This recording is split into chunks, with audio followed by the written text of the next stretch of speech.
A winter wonderland for people headed up to ski areas. And snow, it's like white and give us happiness. But for truck drivers hauling freight, kind of a pain in the really.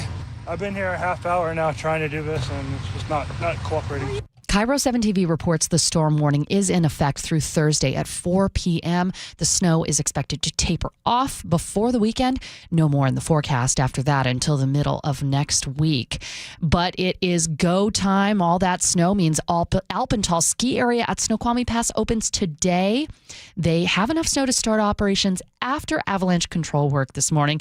However, snowpack is not considered prime, and crews say do not go full send right off the bat. You got to watch out for rocks, bushes, and holes.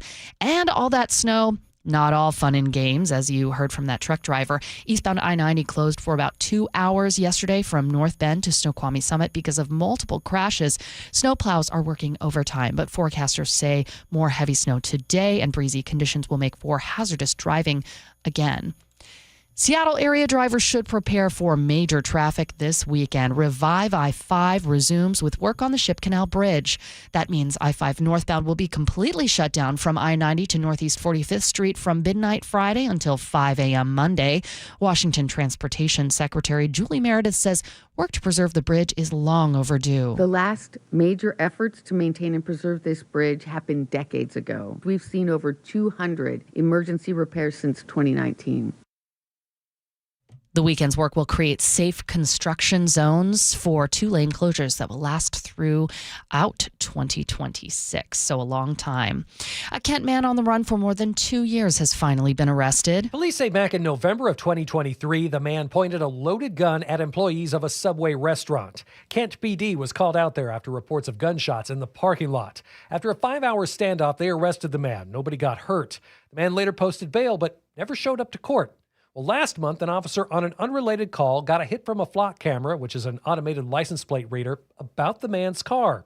They were able to track him down at his house and arrest him in his driveway. Frank Lindsay, KIRO News Radio. Millions of Amazon Prime customers got refunds over the holidays, and more could be coming. Amazon agreed to pay $1.5 billion to customers and a $1 billion penalty to settle an FTC lawsuit. According to the Seattle Times, about 35 million members were eligible for up to $51 back. The Federal Trade Commission says Amazon will notify anyone still eligible by January 23rd. It is 5:13. That means it's time to check the roads, and we're looking pretty peaceful so far. No blocking incidents that I can see at this point. We had a couple earlier this morning, but we're all clear. 38 minutes. Tacoma to Seattle. Everett to Seattle is 35 minutes. Auburn to Renton, 20 minutes. Renton to Bellevue, 20 minutes. And Bothell to Bellevue, 21 minutes. Now check on your weather. We are going to be mostly rainy today, then cloudy with showers in the later afternoon. A high of only 42 degrees, and that does spell a lot of snow in the mountain passes. Overnight lows about 35, and tomorrow we've got some more rain. Looks like we might have sun by Saturday. It is 42 degrees in downtown Seattle. Coming up, Chris Sullivan with a choke point, highlighting the months from hell ahead on I-5 through Seattle. I'm Jillian Raftery, and this is KIRO News Radio. Your best source for local news, serving Western Washington and the world with the KIRO Newsradio App. Always streaming live on your smart speakers. You're listening to KIRO News Radio, Northwest News. This hour of Seattle's Morning News is brought to you by Closets by Design Seattle. And so we are set. The road to the Super Bowl runs through Seattle. Seattle is going to win this football game. A single-season franchise record of 14 wins. The fourth #1 seed in franchise history. Reaction. Just incredibly proud of them. Conversation. The road to the Super Bowl runs through Seattle. Complete coverage at mynorthwest.com. And the home of the Seahawks. KIRO News Radio on 97.3 FM and the KIRO News Radio app. It's a new year, which means a new opportunity to grow your business. WaFd Bank Business Checking can help you hit the ground running. Our accounts are designed to help business owners like you manage cash flow, pay vendors, and keep operations running smoothly every day. Get access to digital tools like bill pay, mobile deposit, signer and non-signer debit cards, and the option to upgrade your account as your business grows. WaFd business bankers get to know you, so when you need help, we're there for you. WaFd Bank. built for business. Visit wafedbank.com. Non-sufficient funds charges may apply. Member FDIC. It's a bully, but we aren't afraid of a fight. It's elusive, but our focus never fades. It's deadly, but we were born to defeat cancer. You may not have heard of us, but our work has helped millions impacted by cancer. We are the Leukemia and Lymphoma Society. We are leaders in advancing breakthroughs in immunotherapy, genomics, and personalized medicine. This research saves lives. After 65 years of fighting blood cancers, we've arrived at a game-changing belief. The cures for cancer are in our blood.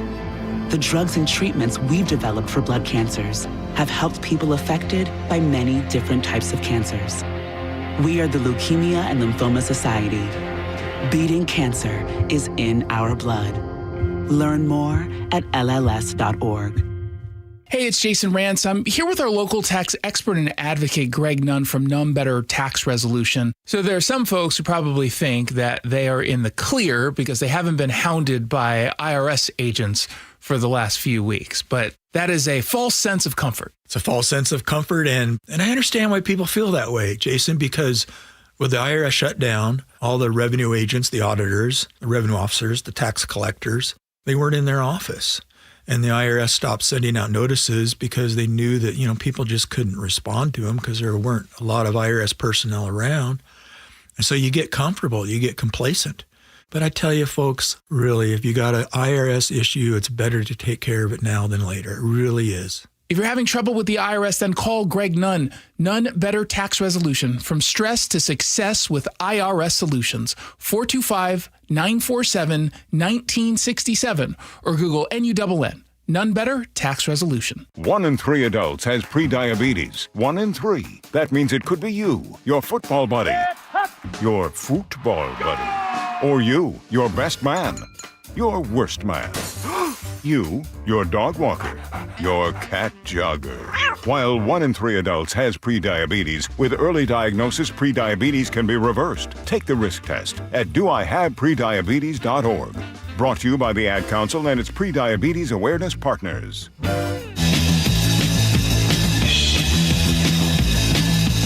Charlie Harger and Manda Factor, Seattle's morning news. Hey, oh, let's go. Now, Choke Points with Chris Sullivan. Presented by Carter Subaru. We survived it last year, barely. Now we're in for several, as Sully would say, months of hell. Closures of northbound I-5 across the Ship Canal Bridge are returning. Okay, Sully, what's going on? Well, first of all, you deserve a pat on the back. If you survived the month of hell between July and August last summer, you might need therapy to survive what's about to happen. 5 months of hell expected to start this weekend with a full closure of northbound I-5 from downtown to Seattle to the U District. It's going to start Friday night, go through first thing Monday morning. The Washington Department of Transportation needs the weekend to set up a work zone across the Ship Canal Bridge. Then come next Monday, 2 left lanes of the northbound Ship Canal Bridge will be closed 24/7, and this is going to last 5 months. I spoke with WashDOT's Tom Pierce about the upcoming work last year. We'll work for about 4 months, and then we will pause and pick everything up when the World Cup comes to town. Once the World Cup ends, we'll have another weekend-long closure, reset the work zone, and then we'll start to work on the right lanes of the northbound Ship Canal Bridge. And that will come with a second 4 to 5 month chunk of lane closures. I'm not sure if you remember just how bad these similar closures had been and became for that 1 month last summer, but it was absolutely brutal. Some of the worst congestion that we've seen in Seattle, and that's saying something. To help with the traffic flow, WashDOT kept the I-5 express lanes open in the northbound direction the entire time. The rationale being that that's the direction of travel of the closures, to try to keep as much capacity that direction. But what happened is that created a daily 1 hour delay or more for southbound I-5 drivers. Tens of thousands of southbound drivers use those express lanes every morning. And with that option gone, they had to stay in the main line, creating a 5-mile backup every day from Edmonds down to Northgate. And that's going to happen again this time. WashDOT's Pierce had his assessment of that 1 month closure last year. We know that it was difficult for travelers, particularly southbound in the morning on I-5, but people did well at adapting and using other transportation methods, adjusting their schedules. So it went relatively well. I'm not sure many drivers would have that similar assessment. WashDOT is using data collected during that month of closures and is using it to help with congestion this time around. So here's the setup going forward. Here's what you need to know. Northbound I-5 will be reduced to just 2 right lanes after this weekend through June 5th. That entire weekend, June 5th, they will close the freeway again and remove the work zone. And then the work will take a break during the World Cup until July 10th. Then northbound I-5 will be reduced to just 2 left lanes until the end of the year. The actual end date for construction hasn't yet been released. It was originally scheduled to wrap up in November. We'll see how it goes. This is going to cause major delays. My best advice, alter your schedule. Get on the road at least an hour earlier than normal, especially for those of you coming down from the south end. Now, I know there's a press conference today with the governor and all the, the muckety-mucks and the heads of transit. Don't just think if you live in the north end, you're just going to jump on light rail and Linwood and it's going to be fine. That garage is full by 7 today. With this, it might be closed and full by 6. So you can't just decide on a whim, I'll take the light rail today. It's not going to happen because you're not going to find a place to park. Fun. So this is going to be disastrous for us. And by the way, the Seahawks have some stuff coming up, right? Don't they? Not like important. No, and then the Mariners not going to be not a at home either. Yeah, and the Mariners aren't going to be a hot ticket starting in March either. This 4 months starting this weekend. 4 to 5. Yeah, basically this weekend full closure. And then come Monday, only 2 lanes across the Ship Canal Bridge and the express lanes in the northbound direction the entire time, 24/7, no switching.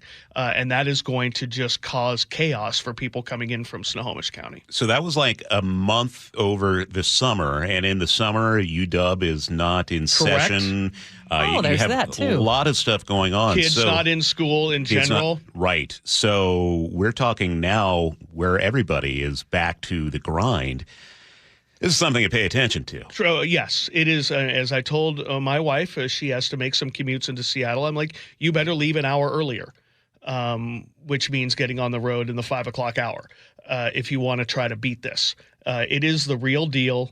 If you went through it last summer, you know what I'm talking about. And again, this is the way it's going to be for basically the entire year with just a month off during June and July for the World Cup. So yeah, good luck. Start planning now. This is going to be, remember when I played the Groundhog Day theme all summer last summer during that month? I'll be playing it again every day now because that 5-mile backup from the Nile Golf Course is going to begin Monday morning, and we're going to be with it for the rest of the year. Okay, any resource you can think of if people are driving in their car, they really can't get on their smartphone, but they need to listen or hear something to help them get around the traffic? I'm thinking right here, Yeah. KIRO News Radio every 10 minutes. Yeah, I'll be here More for as you needed. every 10 minutes. I'll be here trying to talk to I want to know what you're doing to get around it.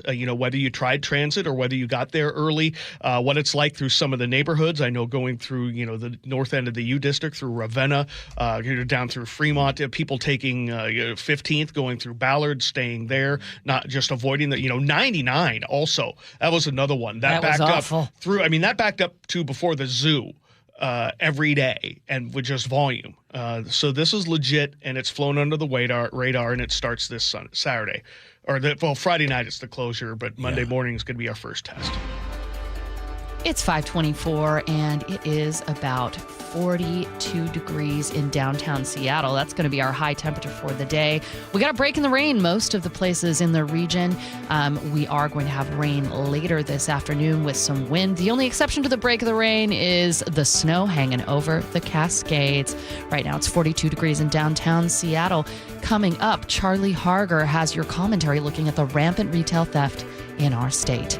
This is KIRO News Radio. Happy New Year. Here, Susan. I really appreciate you picking up the bill for lunch. I'm happy to. One of my New Year's resolutions is being better with money. So I've started using Upside, the free app that pays you cash back for buying gas. Wait a minute. Are you saying you actually get paid cash when you buy gas with the Upside app? Yes, I earn cash back just for buying the gas I was already buying. Does that actually add up to anything? I'll make $200 to $300 this year. Wow, that's serious extra cash. I'm downloading the Upside app now. Download the free Upside app now in the App Store or Google Play and start earning cash back on everyday gas purchases. Use promo code RIDER for a 25 cents per gallon bonus on your first tank. That's up to 50 cents per gallon on your next fill up. You can cash out anytime, right to your bank account or a gift card for Amazon and other brands. Just download the free Upside app and use promo code RIDER for a 25 cents per gallon bonus on your first tank. That's code RIDER. Code RIDER.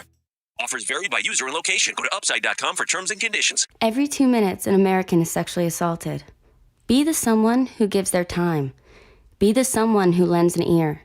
Be the someone who takes a step. This is Christina Ricci with RAIN, asking you to join the fight against sexual violence and volunteer in your community. Log on to RAIN.org, that's RAINN.org, to learn how you can be the someone.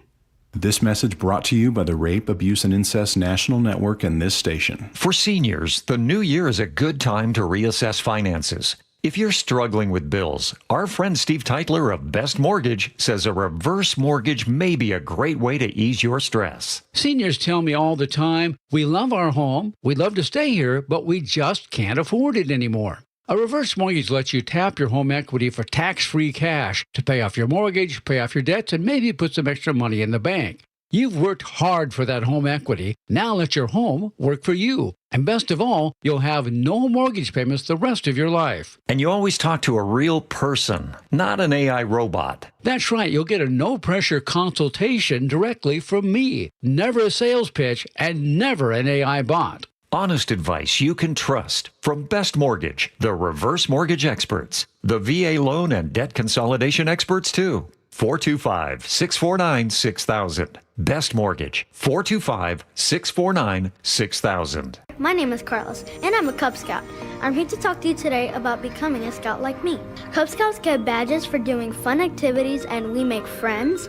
Scouts go camping, climbing, and fishing, and swimming together. We play sports and go to parades. Scouts also help people and become the best versions of themselves. Visit bascout.org to find a pack near you, get any questions answered, and sign up for Cub Scouts online.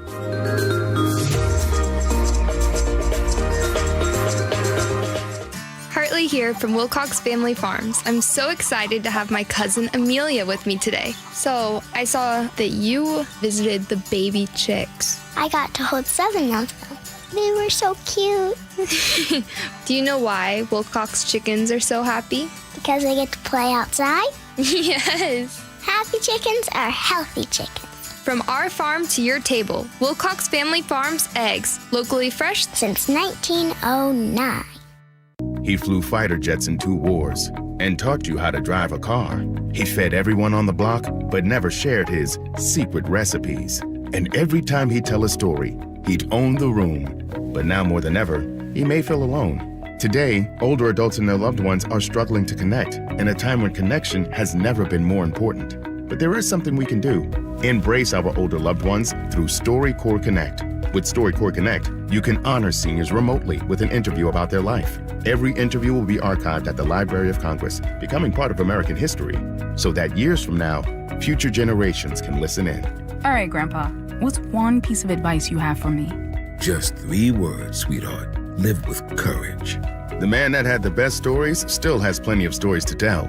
So connect virtually and share the conversation of a lifetime at StoryCorpsConnect.org/AARP. Connect, honor, share. StoryCorps Connect. A message from AARP, StoryCorps, and the Ad Council.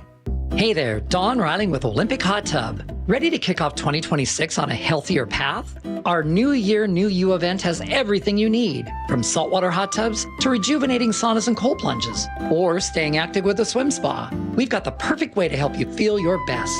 Enjoy special savings on our entire wellness lineup now through January 11th. OlympicHotTub.com. Better you, better life. Olympic Hot Tub. You pledged your life to serve. You made sacrifices, lost loved ones. At VA, we don't see the falls you've taken. We see the 1,000 times you've stood back up. We embrace your uniqueness and won't trivialize your hardships. We can't promise to heal all wounds or wash away all trauma, but we do see a path forward. We see all veterans. We see you. Learn how treatment works and recovery is possible.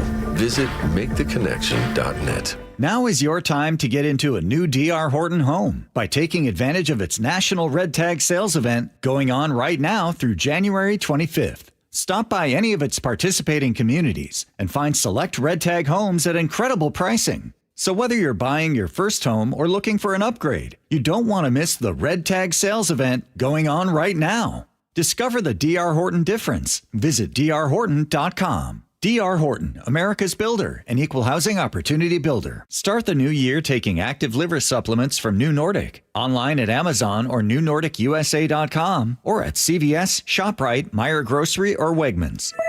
KIRO Newsradio 97.3 FM. Northwest News. Now, the latest from KIRO Newsradio and mynorthwest.com. Good morning. I'm Jillian Raftery. It's a multi-million mistake being blamed on data entry. The Washington State Department of Commerce admits it inflated numbers from 8 Climate Commitment Act rebate projects. Originally, staff said they reduced emissions by 7.5 million tons.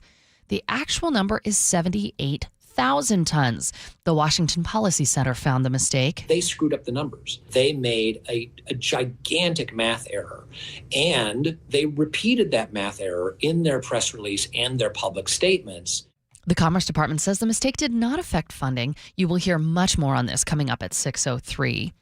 State troopers say a group of teenagers led them on a high-speed chase early Tuesday. It started around 3:30 on I-5 near Marysville. A trooper tried to stop a driver going 88 in a 60 zone and showing signs of DUI. The car sped off at more than 100 miles per hour. The driver lost control and the 4 teenagers ran. According to KIRO 7 TV, troopers later arrested all of them. A grim discovery at Western State Hospital in Steilacoom. That's where a construction crew found a body at the site of a new hospital building on Monday morning. The Department of Social and Human Services, says it was a patient who was reported missing the previous day. DSHS say the person never returned from a court-approved outing on hospital grounds. Lakewood Police and the Pierce County Medical Examiner are investigating. The Seattle City Council has elected a new president. 9 in favor, none opposed. Fantastic. Congratulations, Council President Joy Hollingsworth. That's right. District 3 Council Member Joy Hollingsworth was nominated by Council Member Dan Strauss and elected by unanimous vote just about 15 minutes ago. Hollingsworth is a 4th-generation Seattleite, born and raised in the Central District, and is going to serve as president for 2026 through 2027. And at the King County Council, there was a special guest yesterday. This is Jeopardy! That's right, Ken Jennings. He's the host of Jeopardy, but he's from Edmonds and lives in our region still. He was recognized for his advocacy for cancer research and his work on that game show. It's a great side hustle, but it does leave me time to still be part of the Seattle community and help out where I can. Jennings began hosting Jeopardy as a guest in 2021 after the passing of Alex Trebek. He became famous for his 74-game winning streak as a contestant on the show. Mariners Fan Fest tickets are going fast. Saturday, January 31st is already sold out, but tickets remain for Sunday, February 1st at T-Mobile Park. Cal Raleigh will be there both days along with stars like Julio Rodriguez, George Kirby, and Josh Naylor. Fans can meet players, run the bases, tour the clubhouse, and more. Tickets are less than $23 for adults and $12 for kids. It's 5:33 and a quick check on traffic. We're green all around the region. We are dry also on the roads today, too. Tacoma to Seattle, 38 minutes. Everett to Seattle, 35 minutes. Auburn to Renton, 20 minutes. Renton to Bellevue, 20 minutes.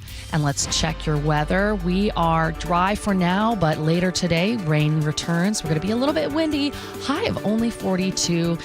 Rain and showers tomorrow. Coming up, we're going to have Charlie's commentary. This is KIRO News Radio. your best source for local news, serving Western Washington and the world with the KIRO Newsradio App. Always streaming live on your smart speakers. You're listening to KIRO Newsradio, Northwest News. Hear it live, stream it online, watch the show, or catch the podcast anytime. Seattle's Morning News, wherever you are. The Issaquah Police Department put out a Facebook post last month that made me take note. They ran a shoplifting sting at Marshall's and Home Goods in the Highlands, and here's the line that got me. A common reaction we get when arresting shoplifters is their shock and surprise to learn they are really under arrest and will be booked into jail. Shock, surprise, they're going to jail for stealing. These aren't dumb people. They've done the math. In most cities around here, you can walk into a store, fill a bag, and walk out. Maybe a security guard yells. Maybe a cop shows up 45 minutes later with a citation. Maybe you get a court date you skip. Maybe a warrant gets issued that nobody serves. At every step, the odds favor walking away. Thieves know this. They've learned it. Then they try it in Issaquah. Different rules. Issaquah has its own jail. They run stings with loss prevention. They book you on the spot. And suddenly, all those outstanding warrants from Seattle and Tacoma and Everett pop up in the system. Shoplifting in Issaquah dropped 15% in 2024. Not a coincidence. Some background. King County lifted its misdemeanor booking restrictions last February. During COVID, the jail wouldn't take low-level offenders, staffing shortages, capacity issues. Fine. But that ended over a year ago. Seattle can book shoplifters now. The policy changed. The culture didn't, and we're paying for it. Fred Meyer is closing stores across the region, and theft was a major factor. Nobody who shopped at one of those stores is surprised. I talked about this last year. It was the drugs driving the problem, and it still is. But it's also the stealing. And it's also the complete absence of accountability that lets both spiral out of control. When the same people walk in day after day and walk out with merchandise, the store eventually does the math, too. They leave. Washington loses $3 billion a year to retail theft. We run 40 to 48% higher than the national average. Washington consistently ranks number one nationally for retail theft impact. Target closed stores. Seattle lost all its 24-hour pharmacies. The stores that stay open are starting to look like prison commissaries. Everything behind plexiglass, push a button, wait for someone to unlock it. Detergent, toothpaste, deodorant, razors, socks, underwear. Is this really who we are now? Issaquah proved it doesn't have to be this way. Enforce the law, and people stop breaking it. Not because they suddenly become model citizens, because they learn the odds changed. The rest of us have the same tools now. We have jail beds. We have laws on the books. We have stores begging for help. Only thing missing is the will to act. We get what we tolerate, and right now we're tolerating way too much. Shoplifters in Issaquah were shocked when they got arrested. Maybe the rest of us should be shocked that in a lot of places around here, they wouldn't be. You can always text the show, 888-973-5476, or leave a comment at mynorthwest.com. You're listening to KIRO News Radio, and it is 42 degrees right now. It's not going to get any warmer than that today. We are going to have some rain coming up. You're going to have national headlines.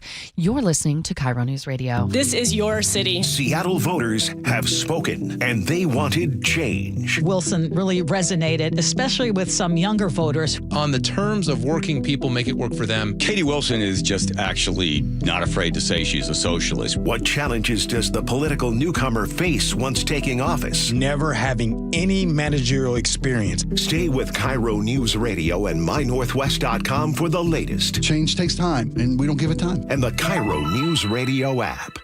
Febreze. It's a classic odor tale. You fried fish for dinner, cleaned up, but the smell is still in the house.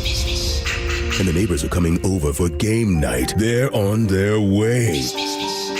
And then You spray Febreze Air Mist. Febreze Air starts working instantly to fight even your toughest odors, so you go from fish to fresh like that. Now all you have to worry about is Pam cheating at charades. Breathe happy, Febreze, la la la la la. Sniffles and sneezes got you down? GoodRx is here to help with big savings on commonly prescribed cold and flu meds. GoodRx is free and easy to use. GoodRx is accepted at all major pharmacies like CVS, Walmart, and Walgreens. Just search your prescription, find a coupon, then show your pharmacist at the drop-off counter. GoodRx is not insurance, but it works whether you have insurance or not. If you do, GoodRx may beat your copay price. Download the free app or visit goodrx.com to save today.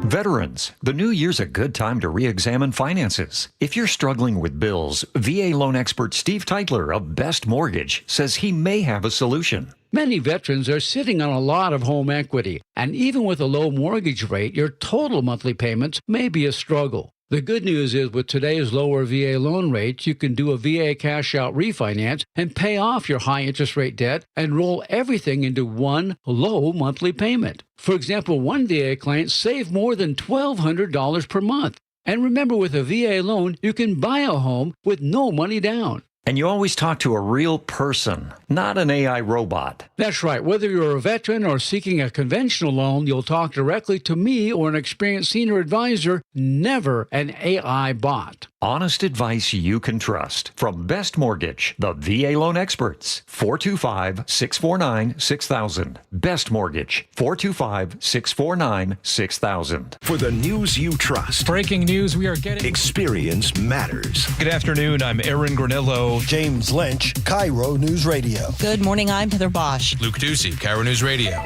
We're on YouTube, our app, and 97.3 FM. If you're worried your friend may be struggling, remember, you don't have to be there to be there. You could say, how are you, or get a fake tattoo. You could ask with an app if it works for you. You could chat on the game, kick off your flip-flops. You could ask on your couch while you binge watch. Whatever gets you talking. Reach out to a friend about their mental health. Learn how you can help at seizetheawkward.org. Brought to you by the Ad Council, American Foundation for Suicide Prevention, and the JED Foundation. You gave years, maybe decades to your job. You showed up, worked hard, and planned for retirement. But now, the company's changed. Or maybe you've taken a buyout or been forced into early retirement. So, what happens next? I'm Jeff Jr., founder of Trajan Wealth. And if you've built up a 401k or thrift savings plan, now is the time to ask, is that money really working for you? Many workplace retirement plans offer limited options and even less guidance. At Trajan Wealth, we help people just like you roll over their accounts into IRAs with more flexibility and personalized investment strategies built around your goals. For households with $500,000 or more, let us build you a personalized plan. We operate on veteran values, service, trust, and doing what's right. Your next chapter starts now. Call Trajan Wealth, 206-656-3300, 206-656-3300. Advisory services offered through Trajan Wealth, LLC, an SEC-registered investment advisor. CBS News Brief. President Trump says a Maduro-less Venezuela has agreed to give the U.S. millions of barrels of oil. But getting a hold of reserves could be costly. Republican Senator Lindsey Graham. You got to spend money to make money. Of all the places you can invest in to get a return, Venezuela would be at the top of the list for me because they're so oil rich. The White House says it's not ruling out military force to acquire Greenland. Former State Department official Heather Conley. Our ally, Denmark and Greenland, now believe that we are the aggressor and are preparing for potential options of what the United States will do. Nick Reiner will be arraigned on 2 counts of first-degree murder today in the stabbing deaths of his parents, Rob and Michelle Reiner. Loyola Law's Lori Levinson. If the court forces some type of plea, what I would expect the defense to do is plead not guilty. CBS News Brief. I'm Deborah Rodriguez. We got a break in the rain until early afternoon. Showers return at about noon to 1 o'clock in most places. We do have some showers hovering around the peninsula and, of course, snow in the Cascades. Right now, it's 42 degrees in downtown Seattle. Coming up, New York Times investigative reporter David Farenthold breaks down the big national stories of the week.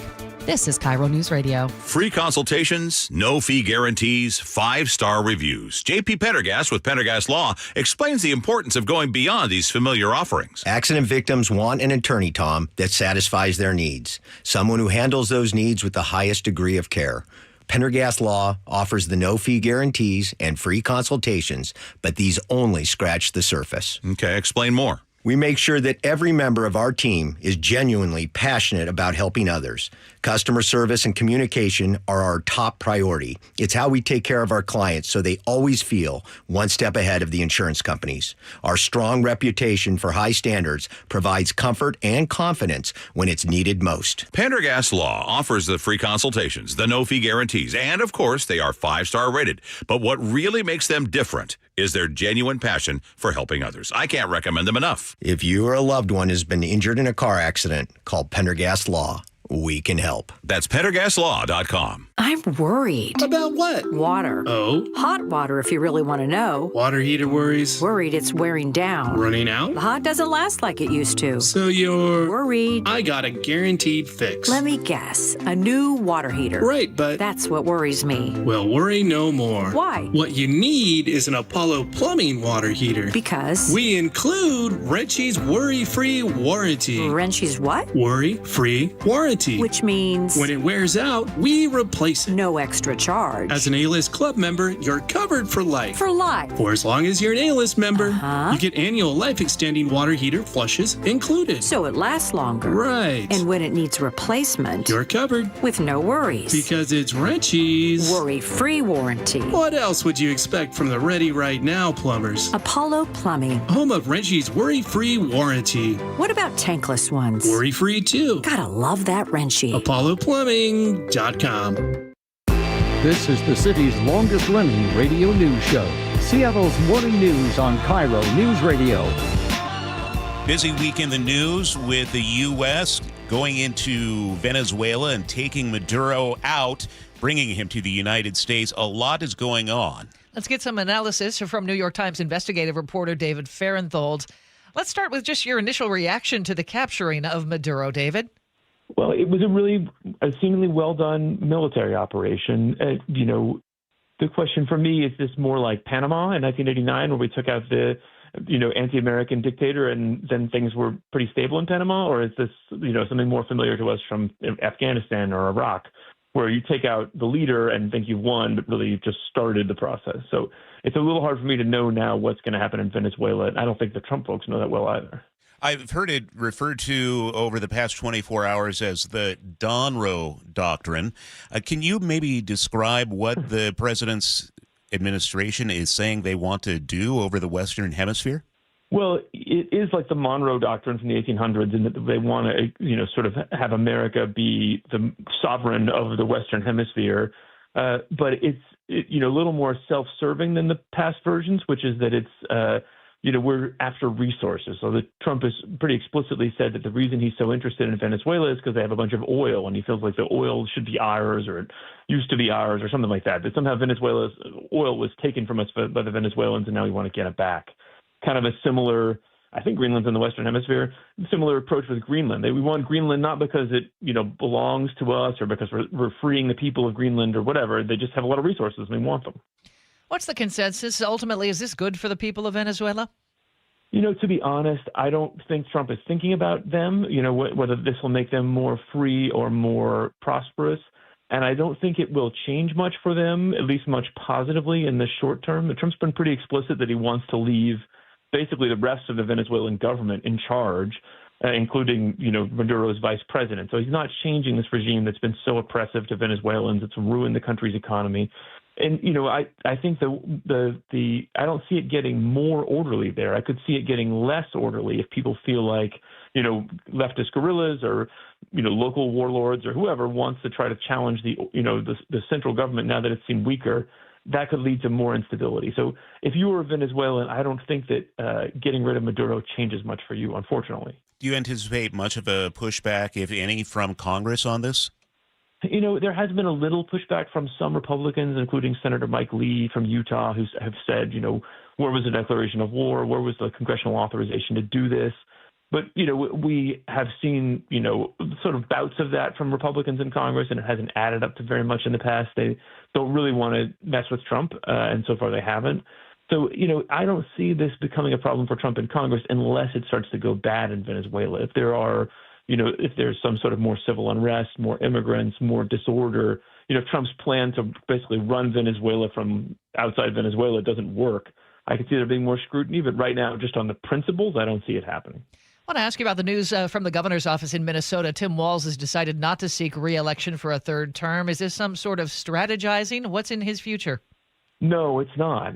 So I wrote about this problem years ago, and there's been a lot more since. The problem in Minnesota is that there's been this huge fraud on state civil social service programs. I wrote about it in the context of feeding programs for hungry children. It's also happened with state programs to pay for daycare centers and autism services.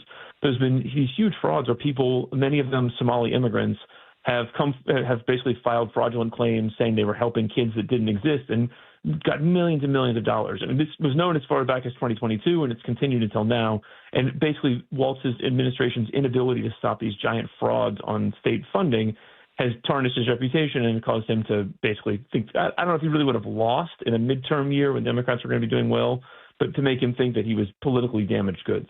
David, you are an award-winning investigative reporter. I'm wondering if you might be able to help our audience behind the scenes here, give us a look behind the curtain, because I've been looking at certainly some suspicious things happening with daycares here in Washington State and what is happening with them. And it is a long process being able to responsibly bring something like that to an audience, where you see some people just running in and reporting on things without having all the facts behind them. Give us an idea of how an investigation like this does run, at least in a traditional journalism context. Well, you make a good point, because there have been folks from the right who are sort of trying to make hay of the allegations, the very real fraud in Minnesota, by sort of extending it out by saying, look, I went to this place at this day, and these people were not offering the services they say they offered. That kind of thing is a staple of investigative journalism. If you feel like there are people who are claiming to be offering, feeding kids or providing a daycare or something like that and getting state funding, part of the way you would see, if it was real, and I've done this in Minnesota, just going to the place and saying, are they providing the service now? Is this address a place where you even could, provide a daycare for 100 kids or feed 500 kids, something like that? But, you do it over a period of days. You're looking for, you want to sort of check to see that what they're claiming is right or wrong, but also not getting so confident that you go look at it on one day and assume you always worry about, well, did I see it on a day when it was supposed to be closed? Did I see it on a day, when it was the summer vacation and they weren't there? You have to always be aware as an investigative reporter, could I be wrong? Am I looking at the wrong thing? And, is there some way that I'm drawing a conclusion that's not right? And you don't see that in these cases, right? As long as they see one thing that seems to back up their conclusion, they run with it. And, it's not illegal. That's their right to do it. But I want people to understand the difference between journalism like that misleads you and makes you angry maybe without cause, and what we do, where we do our best to make sure that we're right and we're providing a fair look. Yeah, and I think that's the point. David is not saying, I am not saying this is not happening in Washington. It's just one of those things you have to dig and dig and dig. You got to make sure you're right, because you're making some pretty strong allegations and accusations. That's right, and this is really important work to find out if people are defrauding state governments. And I wish as many people could do that kind of work as possible. It's just you want to be sure that there's no way you're missing something. There's no way that you're accusing somebody of something that's wrong because you don't understand what you're looking at. David, we're almost out of time, but I did promise we were going to ask you about your recent article in The Times centered around Elon Musk and Doge. What did you find? So everybody remembers Doge from a year ago. We went back to try to figure out, why did Doge save so little money? It's supposed to save $1 trillion out of the federal budget. In fact, it saved nothing out of the federal budget. The federal budget went up despite all the disruption we know happened from Doge. So we went back and tried to figure out why. What we found was that although there were some real cuts to the federal budget and federal aid, overseas aid for developing countries, those were pretty small in the context of the federal budget. And many, many of the largest things Doge said it cut were just wrong. When we looked at the 40 biggest claims that they made about savings they made in the federal government, at least 28 of them were just completely bogus, from accounting errors, duplications, misunderstandings, sloppiness. So what DOJ sort of came in and said, we understand the federal government on day one better than anybody else. What we learned was that they didn't really understand any of what they were doing. And a lot of what they did was inflate their own progress to make it seem like the disruption they were causing was worth it. David Farenthold, investigative reporter, New York Times, joins us every Tuesday. Happy New Year, David, and thanks for joining us. Thanks. Happy New Year to you all as well. Spotty showers moving through some of the regions, Centralia, Olympia, Tacoma, the coast, and snow over the Olympics and the Cascades, but we're drying out and we're going to be cloudy until afternoon. I'm Jillian Raftery. You're listening to KIRO News Radio. Coming up in the next hour, more of the day's top headlines on Seattle's Morning News. Newly elected Seattle Mayor Katie Wilson goes one-on-one with John Curley in a KIRO News Radio exclusive. This thing's now swirled up. Now National News has picked this up, talking about the police arresting people that are openly doing drugs. I think this whole episode has taught me about the power of a rumor. The policy remains what it has been, which is we have an ordinance in Seattle around drug use and possession. Watch the full interview and subscribe to KIRO News Radio on YouTube. KIRO FM and HD1, Tacoma, Seattle. At Uline, the prevailing opinion is, if you don't live it, you don't believe it.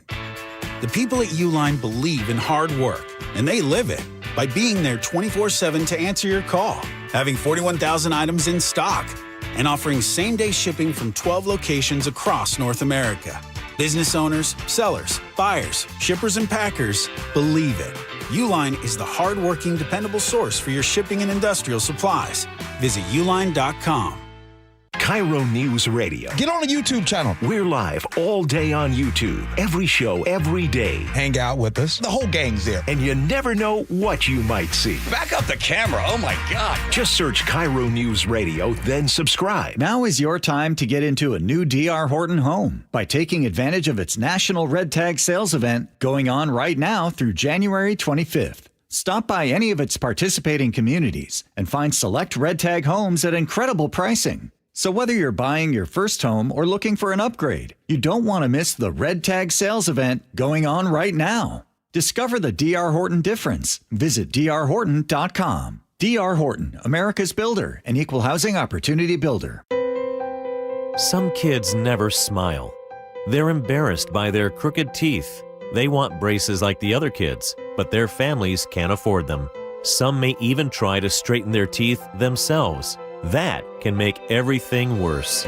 Luckily, there's Donated Orthodontic Services, a program from the American Association of Orthodontists. It helps provide orthodontic treatment to kids and teens whose families can't afford it. For kids who apply, are approved, and are matched with a volunteer orthodontist, it can be life-changing.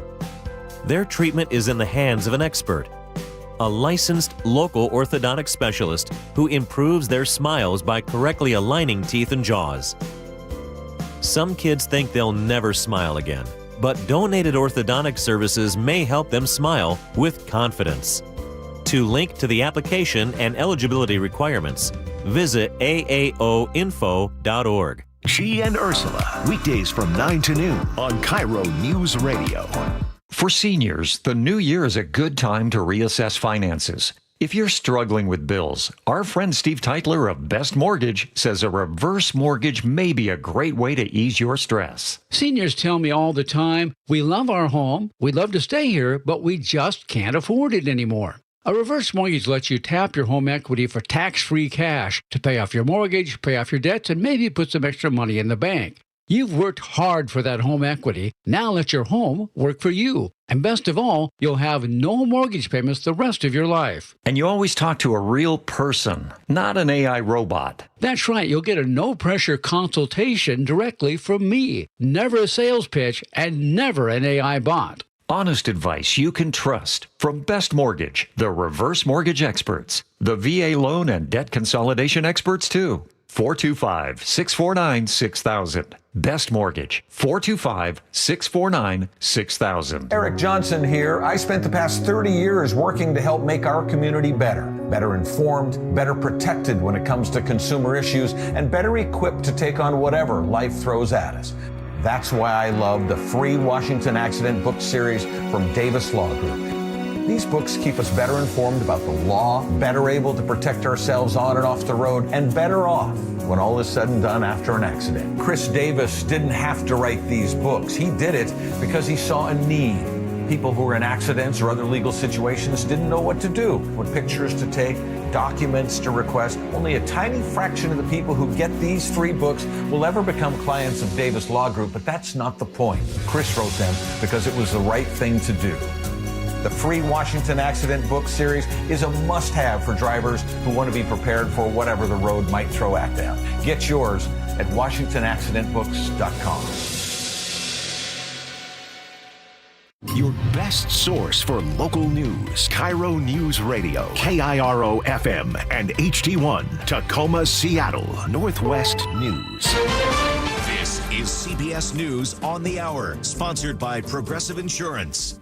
I'm Deborah Rodriguez. We begin with breaking news from the North Atlantic, where the U.S. military has been pursuing an oil tanker as part of its pressure campaign against Venezuela.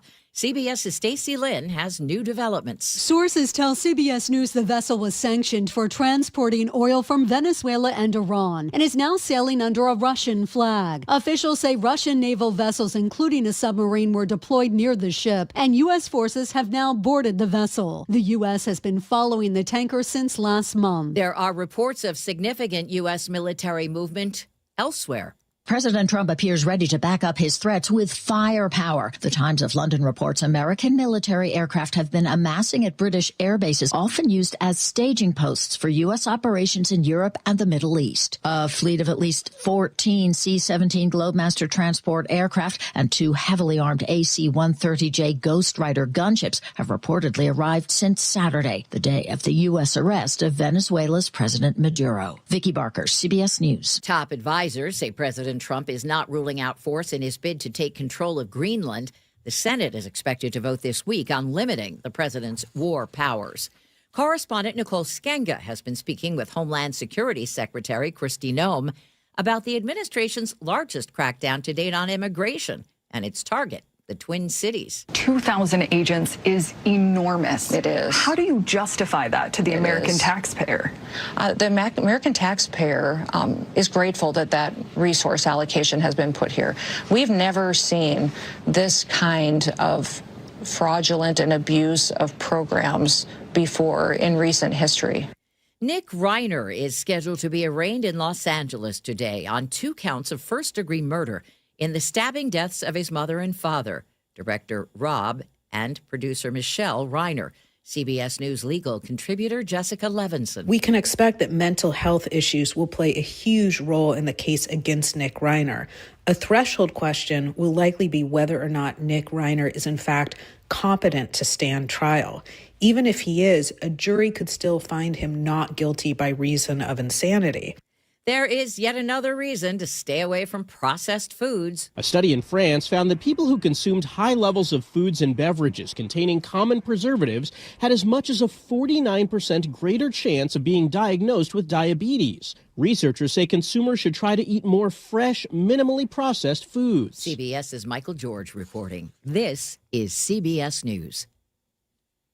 Brought to you by Progressive Insurance. Not only does Progressive let you bundle your insurance, they also give you round-the-clock protection. Quote today at Progressive.com. It's 6:03 on a Wednesday morning. We check traffic on the 3s with Chris Sullivan. Morning, Charlie. Off to a pretty good start today. Not much action out there. A little bit of yellow in some of the spots here and there. Like if you're coming up the Valley Freeway, you're going to see them pull it away from Auburn and joining up at 405. So about 40 minutes from Puyallup up to Renton. And then Renton to Bellevue is only 15, so that's really good. Olympia to Tacoma, only 35 minutes for you. And Tacoma itself is quiet. Federal Way to Seattle, seeing the brake lights up past the Kent Des Moines Road today. Already up to 42 minutes from Federal Way to Seattle. Coming down from the north end, no issues yet. 35 minutes from Everett to Seattle or Everett to Bellevue.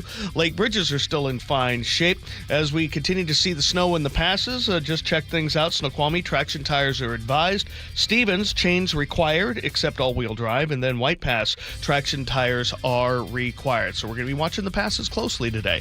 KIRO Newsradio Real-Time Traffic. I'm Chris Sullivan. Now, the latest from KIRO News Radio and My Northwest. KIRONewsRadioApp.com. Live from East Lake Avenue. You're listening to Charlie Harger and Manda Factor, Seattle's morning news. Good morning, it's 6:04. It's a step forward followed by several steps back for Washington's Climate Commitment Act. It turns out the state overstated carbon emission reductions by 96 times compared to what they actually achieved. KIRO News Radio's Luke Ducey is here to explain the math and much more. Luke? Yeah, this is a big one. So the Department of Ecology just released this report that said over the last 2 years, they reduced the amount of CO2 emissions across the state by nearly 7.5 million metric tons. So a lot of our listeners, you're driving to work right now. Look around. That's the equivalent of removing more than a third of all the cars and trucks that you see around you for an entire year. That's the kind of emissions we're talking about. Instead, the state actually only reduced CO2 emissions by 78,000 metric tons. Big difference. However, as Todd Myers with the Washington Policy Center told the Jake and Spike show yesterday, they screwed up the numbers. They made a gigantic math error, and they repeated that math error in their press release and their public statements. And they're telling legislators, look what a good job we're doing. Look how effective these projects are, when it was a math error. It turns out the Department of Commerce is now apologizing for that math error. They called it a human data entry error. You know, this could be a big blow to the Climate Commitment Act. They flashed these false numbers again to state legislators, put them in a press release, put them out in the public. CCA is the state's primary policy for reducing greenhouse gas emissions, but it's not without controversy. It has been associated with controversy for a while now. Their goal is a 95% reduction by 2050 of all CO2 emissions, but they do that by forcing businesses to buy allowances for their emissions every quarter, an incentive to reduce their carbon footprint. But here's Myers again. People talk about climate change being a crisis. There is risk. We need to do something about it.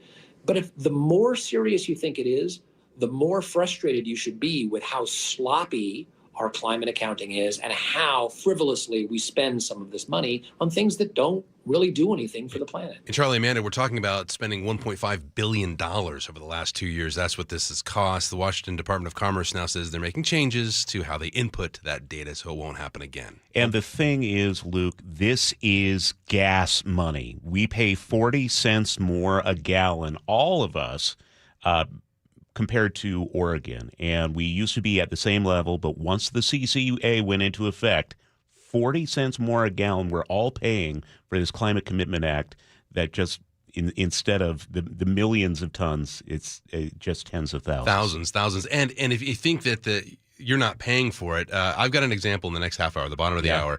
You know, when companies buy credits or allowances, you think they just absorb that? No, they pass that on. We got a good example of that coming up. All right. Thank you, Luke. It's now 6:07. Well, the Seattle City Council has elected a new president. 9 in favor, none opposed.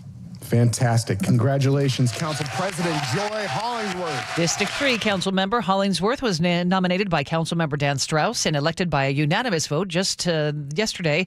Hollingsworth is a fourth-generation Seattleite born and raised in the Central District, will serve as president for 2026 and 27. Keeping you informed since 1974. This is the city's longest-running radio news show. Seattle's morning news on KIRO News Radio. Nick's digging deep this morning. I know. I don't even know what that is. Well, but it's a new year, so I'm going to start some new music for the 6 a.m. hour. I love it. I'm going to start some fresh stuff. Okay. What is that? It's a little Tame Impala, some newer age Tame Impala. music. Yeah, of course. Love that group. I hear them on Old Nation. I'm hip to the skip. If you say it's that. It's actually one guy. It's just one guy. All right. He's Charlie Harger. I'm Manda Factor. Sully is here checking traffic for us every 10 minutes. How's the pass? How are the passes looking? Not too bad. Watching Ranji Sinha out of the corner of my eye. Yeah, not too bad. As traction tires advised up at Snoqualmie. Stevens, chains required, but remember, you can only get up to the pass. You can't go further east, and white traction tires are required. So, yeah, we're watching them. All right. Well, thanks for being here, Sully. We will continue continue to follow that story on the Climate Commitment Act. I did a commentary last night. Mm-hmm. I cannot believe the reaction already. Oh, I People bet. are just seeing that and going, what the heck? All right, that's coming up during the 7:35 commentary. And this hour of Seattle's Morning News is sponsored by American Crawl Space and Pest Control. Well, what would it take for the U.S. to actually acquire Greenland, and why does President Trump want it? We're going to check in with CBS military analyst Jeff McCausland. We'll also speak with News Nation's Anna Koyman, breaking down some new dietary guidelines being released by Health Secretary Robert F. Kennedy Jr. today. It's 6:09 right now. Let's talk about the snow in the mountains. A winter storm warning continues for the Cascades and a winter storm advisory for the Olympics until tomorrow afternoon at 4. Here's KIRO News Radio meteorologist Ted Beener. Got a series of weather systems coming in from the Gulf of Alaska that are going to bring a lot of snow between this afternoon and all the way into Thursday. In fact, in the Cascades, many areas are going to have somewhere between 2 to 4 feet of new snow, with snow levels basically at or below the passes. And Ted says the Olympics should see just under a foot of snow. Well, a lot of people are happy, at least at the ski areas. And snow, it's like white and give us happiness. But truck drivers hauling freight? Kind of a pain in the really. I've been here a half hour now trying to do this, and it's just not cooperating. KIRO 7 TV reports a storm warning in effect through tomorrow at 4. It will taper off this weekend. No more in the forecast until the middle of next week. For those who don't think it's a pain, it is go time. Alpental ski area at Snoqualmie Pass opens today. This storm has dropped enough snow now to start operations after the avalanche control work. However, snowpack is not considered prime. Crews say don't go full send right off the bat. You have to watch out for rocks, bushes, and holes.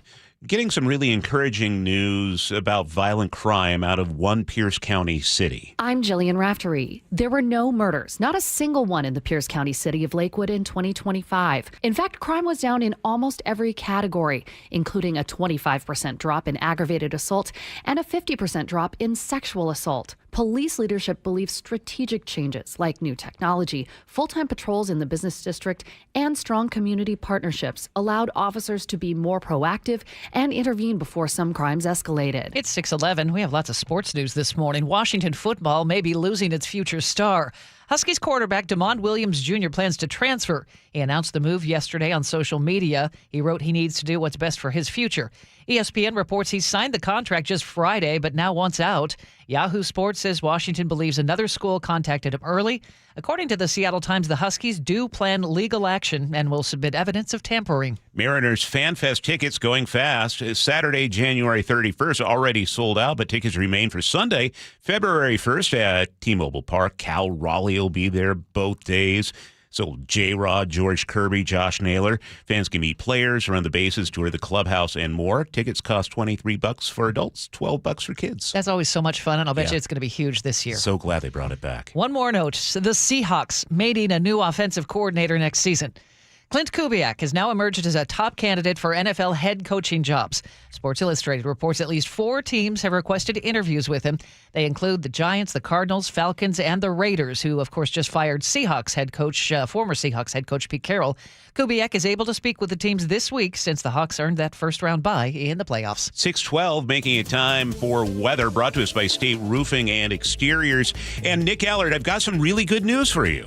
Uh-oh. So I talked with your boss, and I told her, look, Nick is looking way too warm in the studio. What I want you to do, and she agreed, we're going to send you up to Snoqualmie Pass to report from the snow. So get ready to do that. When do I leave? Let's say it's 7:13. Okay, can't wait. Man, it's the dream. You love being in the snow, outdoors. Just love being outside, and can we add a few extra hours to my shift too? Absolutely. Oh, thank you. I've been waiting for this. This morning we have just some pockets of isolated showers, but a few of them are heavy. In fact, from about Friday Harbor to Ferndale right now, there's a pretty heavy band and an isolated thunderstorm. And if we see anything heavy like that today, with snow levels on average at about 1,500 to 1,000 feet, you could see some wet snow mixed in. But most of the area is dry, or if you have anything, it's some sprinkles. We're starting off off at around the upper 30s and lower 40s. Tomorrow, or rather this afternoon, we have to get through this afternoon first, you're going to see rain increase. And I think by about late morning, midday, rain will become more widespread again. Not going to be as windy as yesterday, not going to be as heavy as yesterday. But again, if anything's heavy, there may just be anywhere some wet snow showers that shouldn't amount to anything unless you're a bit higher up. Say, for example, like around Lake Crescent, or if you're maybe 1,500 feet to 1,000 feet, it'd be some slushy stuff on grass temporarily. But really, this afternoon, it's just spotty showers and temps in the low 40s. But the mountains will continue through tomorrow. It's going to be another 1 to 2 feet, and Stevens has had, close to 2 feet already. It's been fantastic. Now, tomorrow, I think you are going to wake up to a few isolated bands of rain in a convergence zone, and that might just have enough energy to produce some wet snow showers mixed in with the snow level about 700 to 1,000 feet, but it'd be really isolated where we had that, and then just spotty showers. We dry out on Friday and Saturday. We even see some sun, and then some showers return for Sunday. So it's still really going to be dumping in the Cascades today, especially, say, anywhere that convergence zone forms later today. Right now, that's mostly impacting Stevens, but all the Cascade passes will see plenty of snow again this afternoon. All right. Thank you, Nick. In Seattle, it is 42, partly cloudy. And it's time for a check on traffic. We do that every 10 minutes. What's up, Sully? Well, we got our first crash of the morning. It's not blocking, but it is causing slowing. It's southbound 405, just south of the merge. Canyon Park, over on the right-hand side, we got IRT there with it, so there's kind of a distraction there on the right-hand side. So it's just after the merge and right where you would merge into the express toll lane. So give yourself about 42, 44 minutes to make it from Everett into Bellevue, 35 from Everett to Seattle, though we are starting to see brake lights working your way into Shoreline. The Lake bridges are still in fine shape. Renton to Bellevue still rolling under 20 minutes. Valley Freeway about 45 from end to end. Definitely seeing brake lights in Auburn and at the north end part of that drive. Federal Way to Seattle 45 minutes as well, with 25 of those minutes getting you up into South Center. The further north you go, the better you go at this point. Olympia to Tacoma, just a little bit through Nisqually. We've got about a 36, 37 minute trip for you. This report brought to you by Bucky's Complete Auto Repair. For 50 years, Bucky's has earned local trust with honest pricing, guaranteed repairs. That's why they're Carfax preferred. No gimmicks, just great service. Bucky's.com. Reliable, refreshing, and ready every morning. Seattle's Morning News. Okay, we have a lot of international headlines to go over with Jeff McCausland. We have word from President Trump yesterday. The U.S. will be receiving 30 to 50 million barrels of oil from Venezuela, pledging the proceeds of the sale will benefit the people of both Venezuela and the U.S. And the president continues to push for his claim over Greenland, but there is developing news this morning on this tanker that's linked to Venezuela. Let's bring in CBS military analyst Jeff McCausland. Apparently, this tanker is flying under the Russian flag. What do we know, Jeff?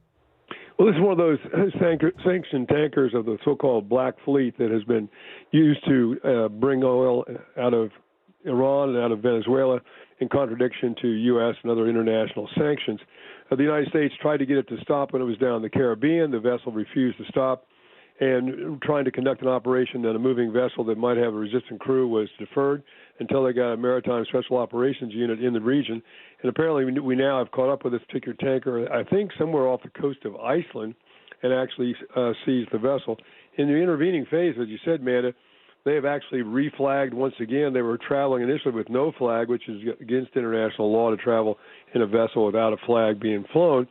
And now they've renamed the ship to something new and actually claimed that they were a Russian ship. There are supposedly Russian ships in the area, but there have been no direct confrontation, at least so far, between the United States and Russian naval vessels.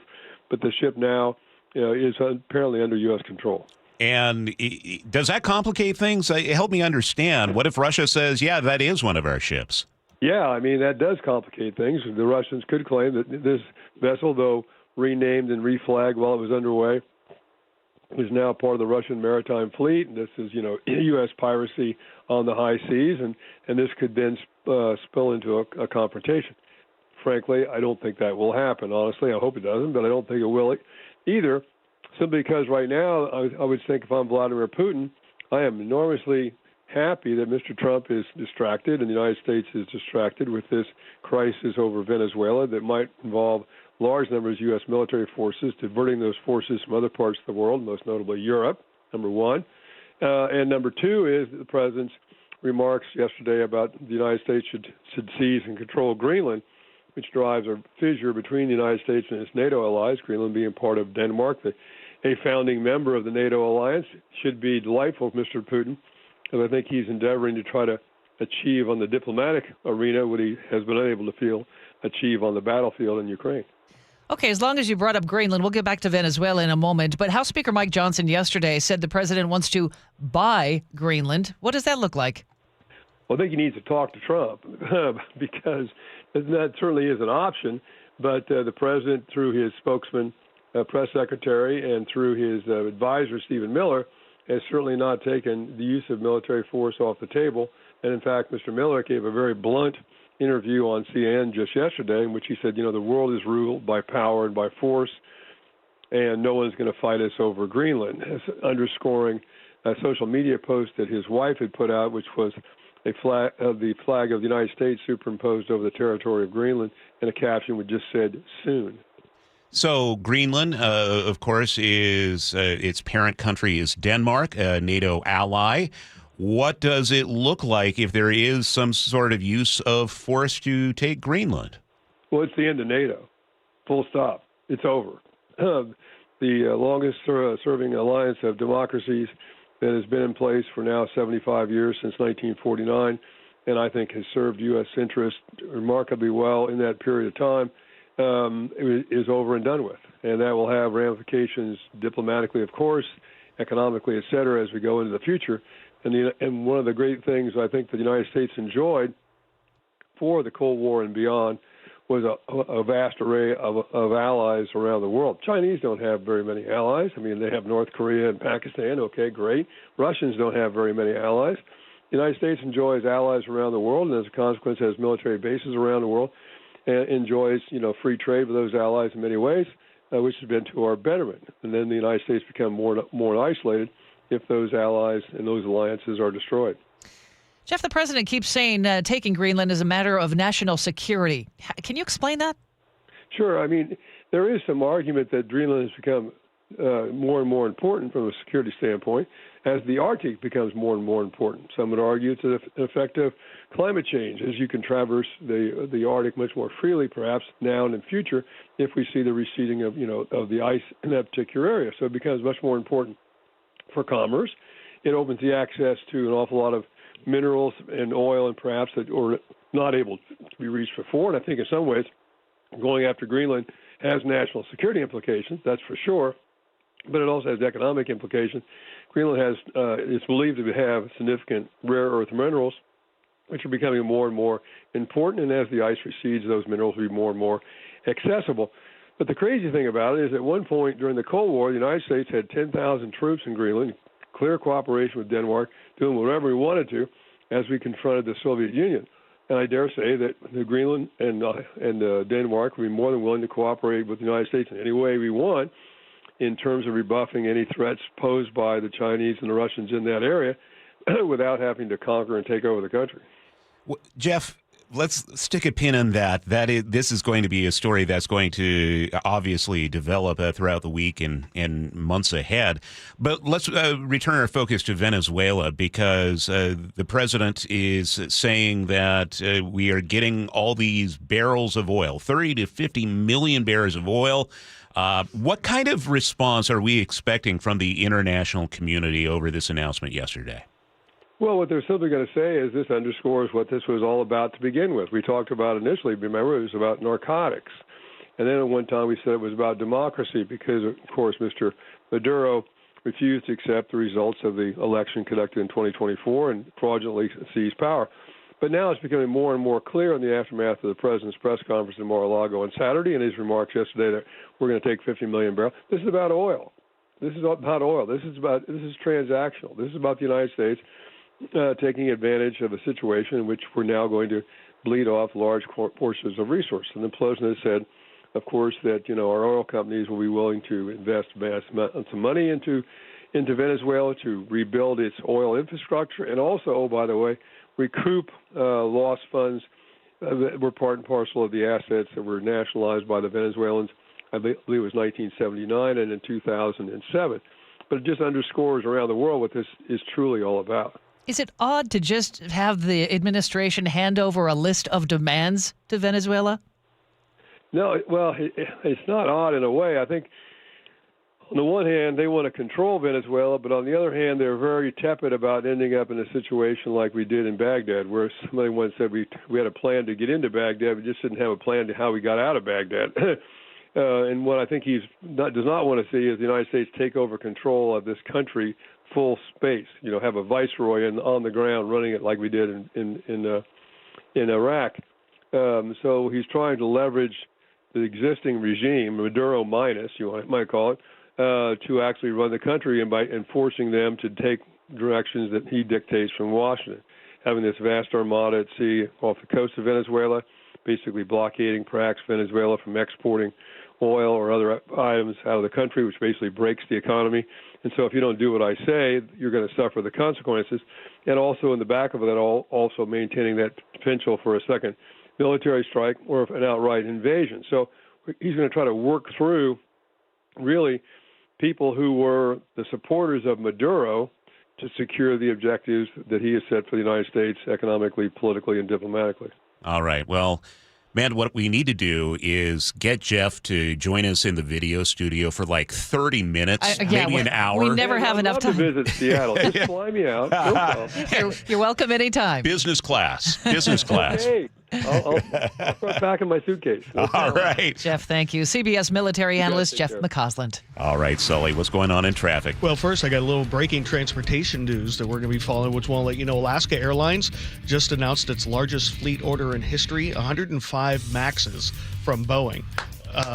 So that includes the MAX 10, 35 of them that has yet to be certified, but that should be happening later this year. So massive deal between two local companies. Well, Boeing really isn't a local company anymore. Sort of. But you know what I mean. Sort of local. So, yeah, huge deal there. On the roads now, we're in pretty good shape. There are brake lights on southbound I-405 past this little crash in Canyon Park. 45 minutes from Everett to Bellevue, about 42 from Everett to Seattle. Lake bridges are still good. Rented to Bellevue is about 25. Valley Freeway up to 45 and 45 as well from Federal Way to Seattle. KIRO Newsradio Real-Time Traffic. I'm Chris Sullivan. If you've been putting off retirement conversations because you're worried it's going to turn into a sales pitch, you're not alone. Hi, Ursula Reutin here. At Trajan Wealth, the focus starts with listening. Their advisors are fiduciaries, which means they're bound to put your needs first, and that changes the tone right away. No pressure, no promises, they're not working off commissions, and they're not pushing any specific products.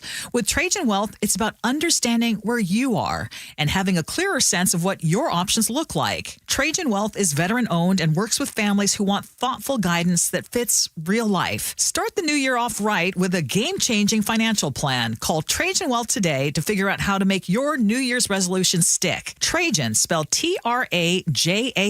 Call 206-656-3300. That's 206-656-3300 or visit TrajanWealth.com. Advisory services through Trajan Wealth, LLC. SEC registered investment advisor. Client paid advertisement. Additional disclosures at TrajanWealth.com. Did you know that 25% of your home's heat loss is through your attic? Hot air rises, and if your attic isn't properly insulated, the hot air is going to rise right through your ceiling, into your attic, and out your roof that's far past its half-life.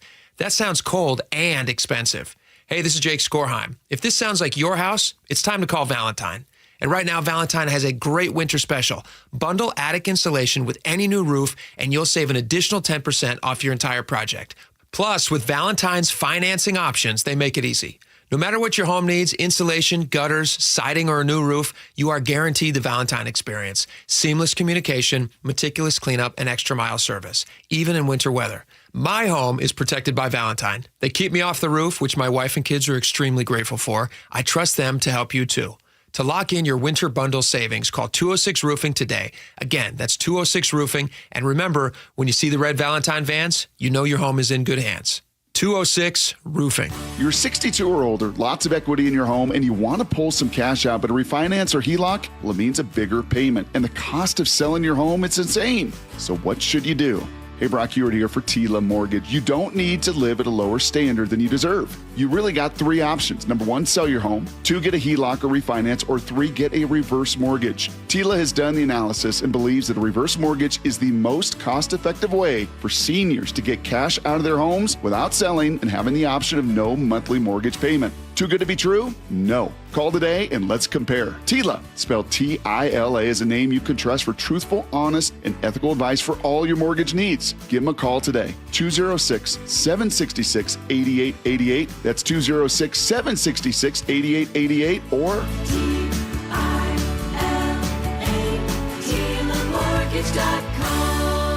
Insurance and property taxes are borrower's responsibility. Tila Mortgage LLC is a mortgage broker. NMLS 2472046.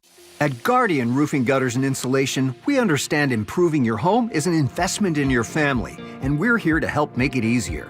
With our flexible financing, keeping your family safe, comfortable, and dry has never been more affordable. For more than 20 years, Guardian has earned the trust of thousands of homeowners across the Pacific Northwest with a reputation for quality that lasts. So why wait? Start guarding your home today. Call or visit guardianroofing.com. This might be the most surprising statistic I've shared in decades of doing local news. More than 75% of commuters will be involved in a car accident at some point.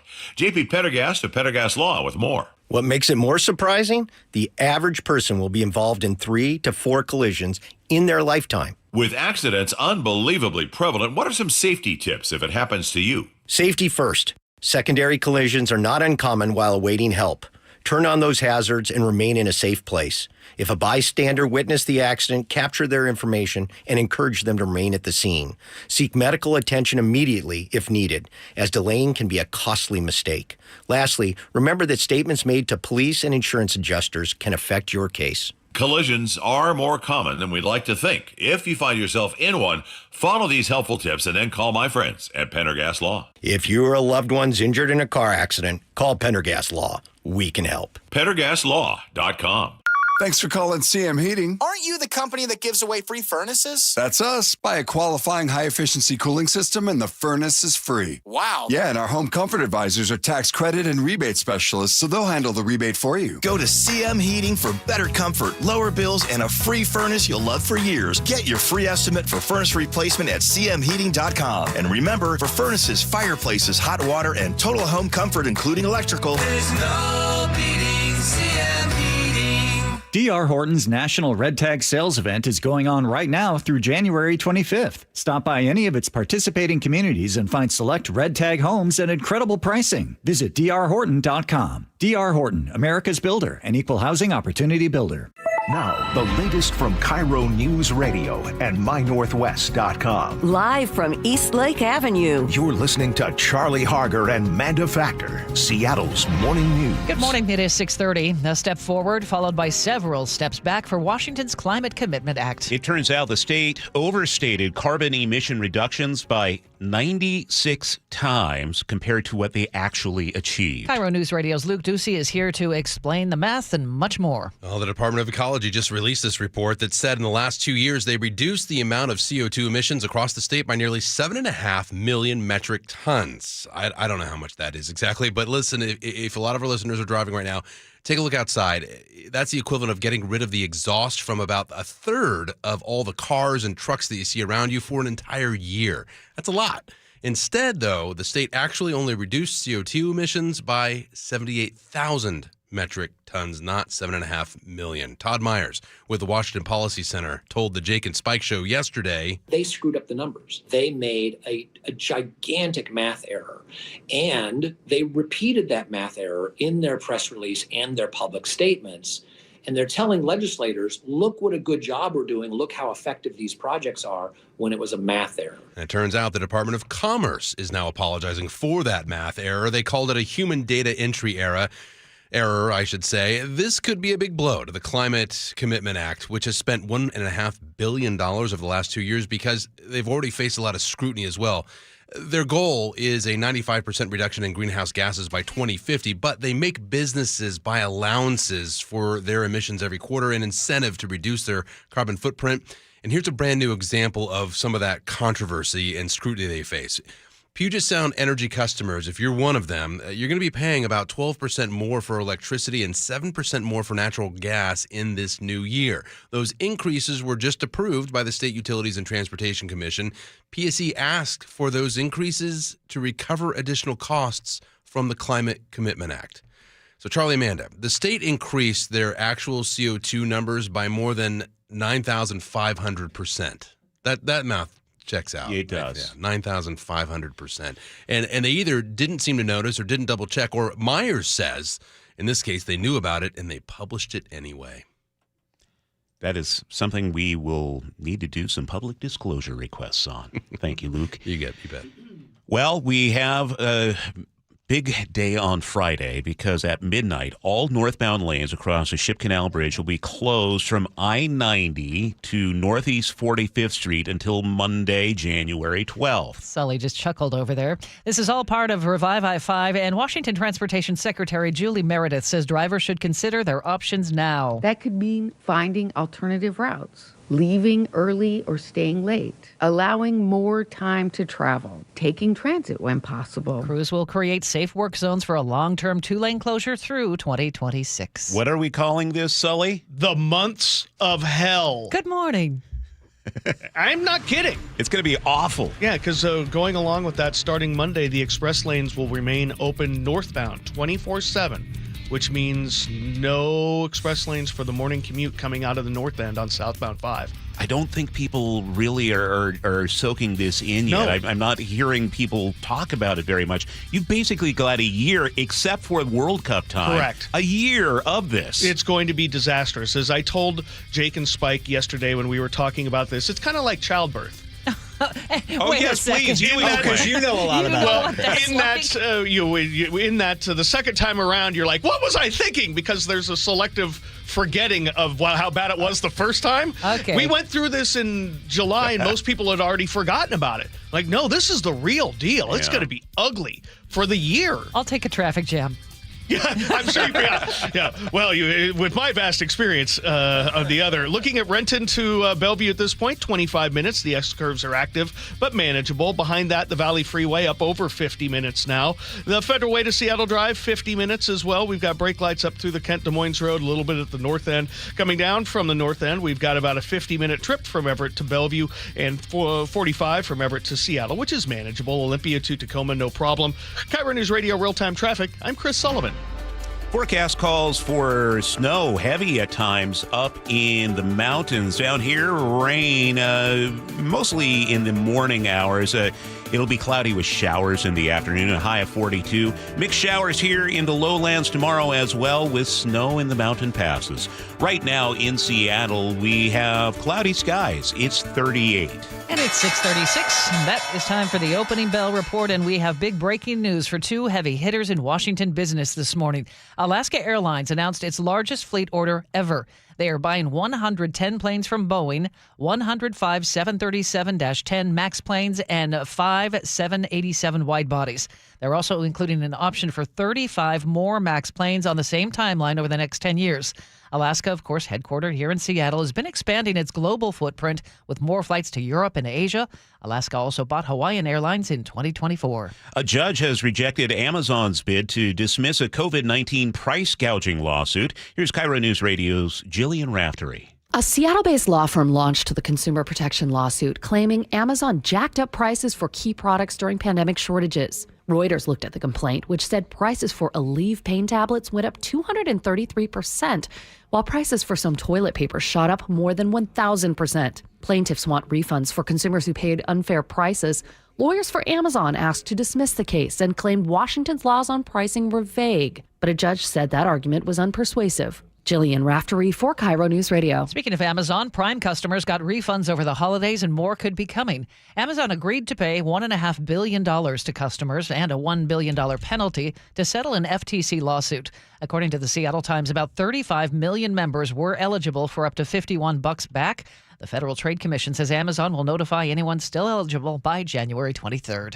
Holiday shoppers spent a record amount of money online from last November 1st to December 31st, and most use their smartphones to do it. Almost $259 billion is what consumers spent online over the holiday shopping season. Adobe Analytics also says 25 days saw consumers spend more than $4 billion in a single day, a significant jump from 18 days in 2024. Adobe lead insights analyst Vivek Pandya. They use generative AI platforms for ideas and social media influencers cars. So that really helped scale up the spending across electronics, apparel, cosmetics, and many of these popular categories. Pandia says strong discounts also drove consumer demand online. Jennifer Kuiper, CBS News. Do you get the concept of extended range electric vehicles? This is Jeff Gilbert with the Car Chronicles. There are a lot of vehicle choices today. It can be quite confusing, and we're going to see a lot of these, what the industry calls e-revs. Now, at their heart, they are electric. 100% of the time,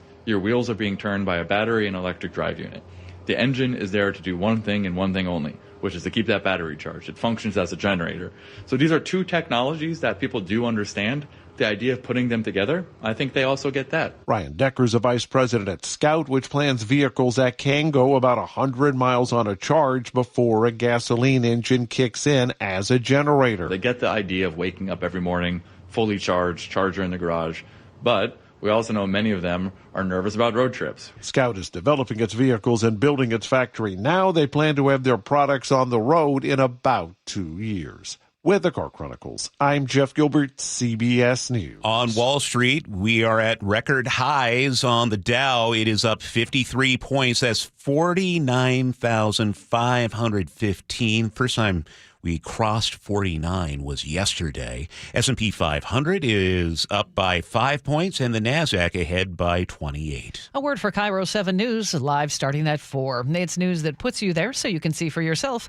News that's happening now so you're ready. News that investigates to get you answers. And news that's local because where you live matters. No more, no now on KIRO 7 News at 4, 5, and 6 p.m. Chris Sullivan, what's coming up in traffic? Going to take a look at the heaviest spot on the drive, which is the Valley Freeway now. So we'll break it down for you next. The opening bell is brought to you by Legacy Group Capital Common Sense Lending.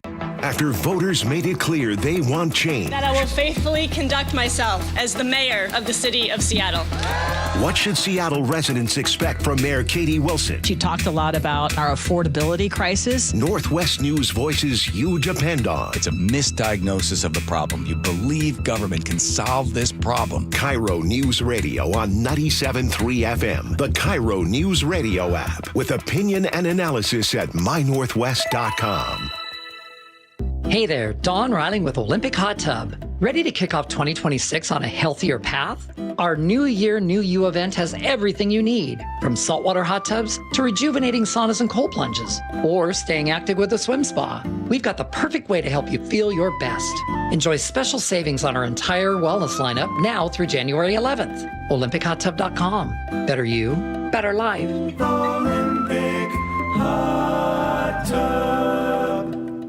Dan owed an unbelievable amount of money to the IRS. I got behind on my taxes. It's a horrible feeling. He was in denial. And when I got those letters from the IRS, you wanted to act like they didn't exist. Finally, Dan turned to Optima Tax Relief, the leading tax resolution firm. A-plus rated by the Better Business Bureau, they've resolved over $1 billion for their clients. Optima got me a settlement with the IRS. These people are really people-friendly. It was every bit of a new lease on life for me. The fast action and the great results made Dan's head spin. I felt like I was in a dream, but it's real, and I have paperwork to prove it. They got the job done, and life is good. For tax help you can trust, call Optima now for a free consultation. If you're worried about what's going to happen with the IRS, stop worrying. Make the call now. Call 800-343-6460. 800-343-6460. 800-343-6460. Optima Tax Relief.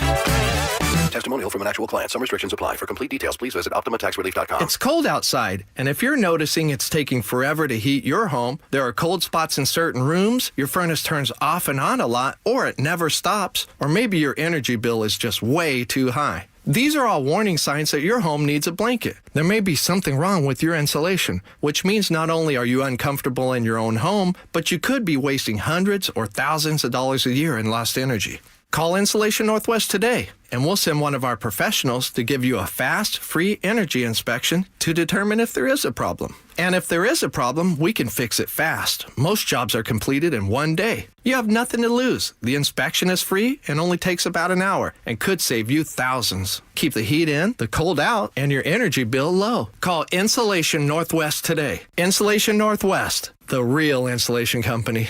Please ask if you qualify for thousands of dollars of free rebates from your energy company. InsulationNorthwest.com. With Guardian Roofing Gutters and Insulation, maintenance is the key to a long-lasting roof. Need an inspection, repair, restoration, moss removal, or just a cleanup? Call us today. Our first-time customers can save $99. Visit us at guardianroofing.com. At 6:43, we check in with Chris Sullivan. It's actually not too bad out there across the board. Our travel times are going up, but the backups are manageable and they're right where they're supposed to be. On the Valley Freeway, you see it right there at 167 and Highway 18, and then it dissipates a little bit the further north you go, and then you hit it again at 180th. Give yourself about 52 minutes from Puyallup and 25 of those minutes out of Auburn. And then rented to Bellevue, the S-curves are not as heavy as they could be. By the time you're up to Sunset, you're in pretty good shape, so we're under a half an hour to make it to Bellevue. Olympia to Tacoma is good. Tacoma itself is quiet. Federal Way to Seattle, about 50 minutes, which isn't too bad either. Lake bridges are in fine shape coming down from the north end, a little bit in Marysville, a little bit westbound across the Trestle, but more than manageable. Of the two freeways away from Linwood, 405, definitely heavier as we see the brake lights through Canyon Park. We had a little earlier crash there. And then through Linwood and Shoreline, kind of average, but about 50 minutes from Everett to Seattle or Bellevue, which for this time of day is right about where we should be. KIRO Newsradio Real-Time Traffic. I'm Chris Sullivan. And our forecast, we are still looking for some showers today. Again, the big story is the snow in the mountains, up to 4 feet by tomorrow. Mostly rain for the rest of us, 42 our high. The winds are dying down a bit. For tomorrow, look for some showers in the morning hours, then cloudy for the afternoon and 43. The showers will taper off by Friday.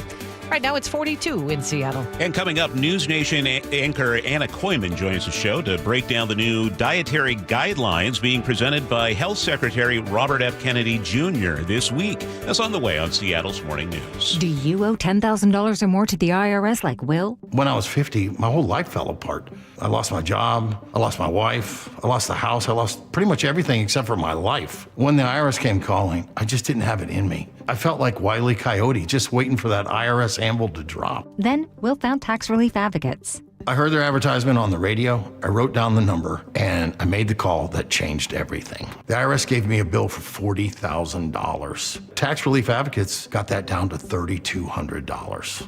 I've paid 9 cents on the dollar. Now that's a great deal in anybody's book.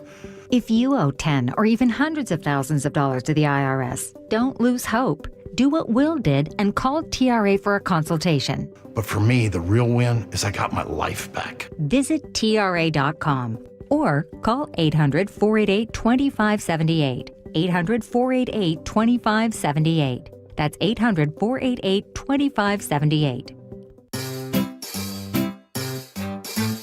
1877 Cars for Kids.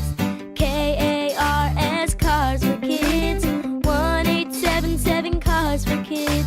Donate your car today. Call 1-877-CARS for Kids to reach a friendly live agent. Donation's super easy, and your car can be picked up as soon as tomorrow. Call us now. 1877 Cars for Kids.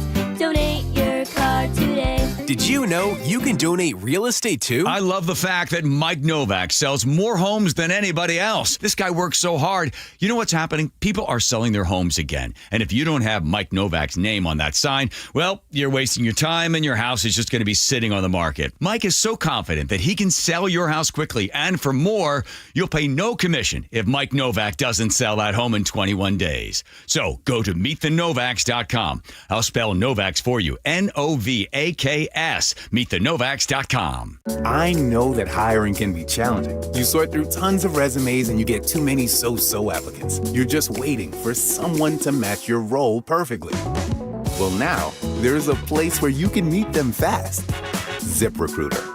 Need to hire right away. Start your search for strong candidates. The right fit awaits. Build your team. Build it sooner.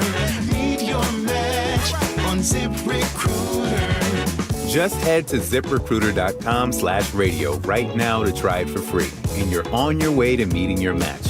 4 out of 5 employers who post on ZipRecruiter get a quality candidate within the first day. So try it now. Go to ZipRecruiter.com/radio. Once again, that's ZipRecruiter.com/radio. Meet your match on ZipRecruiter. Try it free. Seattle's Morning News. Always live, always connected. Stream, watch, subscribe, and share at mynorthwest.com. Good morning at 6:47. This year's flu outbreak is reaching new heights. The CDC says doctors' visits for the flu have hit their highest level in almost 3 decades, and there have been at least 11 million cases so far. 45 states report high or very high flu activity. CBS News correspondent Skylar Henry spoke with a family in Atlanta, still feeling the impact weeks after getting sick. For the Hawes family, Christmas in Atlanta was spent in bed and on the couch, flu spreading through the house. How'd the kids do? The kids, they were hit the worst. My oldest, my 12-year-old, he was looking like he was turning the corner. Day 8, we ended up at Children's because his breathing was restricted. And so he had to go get a breathing treatment, steroids. The CDC says since October 1st, there have been at least 120,000 hospitalizations from the flu and at least 5,000 deaths, including at least 9 children. It has been hitting hard with many people getting sick. Atlanta pediatrician Dr. Jennifer Shue says parents should monitor their child's breathing when determining whether to take them to the emergency room. You know, they're not as alert as usual. They might be a little bit dehydrated. They might be weaker. Or they might have a hard time breathing. So lips could turn blue. They could be panting, heaving. You can look at the muscles in the neck or in between the ribs. Sometimes they'll tug in and out. Dr. Shue says getting the flu shot remains the best protection from severe illness. There's going to be people out there that watch this and they say, we don't ever get the flu shot. We don't need the flu shot. What would y'all say? Get the flu shot. The American Academy of Pediatrics recommends all children 6 months and older get the flu vaccine. A new study finds probiotics can help fight prostate cancer. I'm Vicki Barker at the Foreign Desk. British researchers writing in the journal European Urology Oncology say a diet rich in vegetables and probiotics appears to slow and in some cases even reverse low-risk prostate cancer. It's the first time gut health has been shown to play a role in fighting this, the second leading cause of cancer deaths in men. Vicki Barker, CBS News. Big layoffs reportedly coming for the Federal Emergency Management Agency. FEMA could be eliminating as many as 1,000 jobs this month. According to the New York Times, these cuts would affect contract workers known as core employees, who play a key role in disaster response and recovery. But the Times also saw a planning document which detailed potential cuts of more than 11,500 more people, which raises big concerns about the agency's ability to respond to future disasters. Stacey Lynn, CBS News, Washington. A CIA officer convicted of spying for the Soviet Union and later Russia has died in a federal prison where he'd been serving a life sentence. CBS News reporter Christopher Cruz tells us about the man who a CIA director called a, quote, malignant betrayer of his country and a murdering traitor. Aldrich Ames worked for the CIA for 31 years. He was a counterintelligence officer. He's believed to have compromised more than 100 intelligence operations and sent a number of Soviet agents to their deaths or prison, trading top-secret information for large sums of money that funded his lavish lifestyle. Aldrich Ames was 84. Artificial intelligence takes center stage at CES. CBS News correspondent Jesse Mitchell reports. Artificial intelligence is dominating this year's Consumer Electronics Show in Las Vegas, which kicked off yesterday. Among the new products unveiled Tuesday was Jenny, a robotic dog created by Tombot to serve as an emotional support animal for seniors who cannot care for a living companion, perhaps due to cognitive impairment like dementia. The company says its first litter of pups is already sold out, with products expected to start shipping this summer. Astronomers have found a never-before-seen celestial object. CBS News reporter Christopher Cruz says NASA is calling it Cloud 9. Researchers hope the discovery will help them learn more about the formation of galaxies and the development of the early universe. The starless, gas-rich, dark matter hydrogen cloud is a remnant of the universe's early formation. Scientists have theorized that such an object exists, but this is the first confirmation that it's out there. They say Cloud 9 is a primordial building block of a galaxy that hasn't formed, but it may continue to change and could even grow into a galaxy if it continues to expand. Christopher Cruz, CBS News. You know, that's what my kids call me. Cloud 9? No, starless, gas-rich, dark matter, hydrogen cloud. Very nice. It is 6:52. I have no comment. I have no comment. You're watching your career flash in front of your eyes. Let's move along, shall we? It is 6:52. Fashion designer Luli Yang bringing her style to Kirkland. She plans to open Monarch Boutique this spring on Central Way. Shop is named after her signature butterfly dress.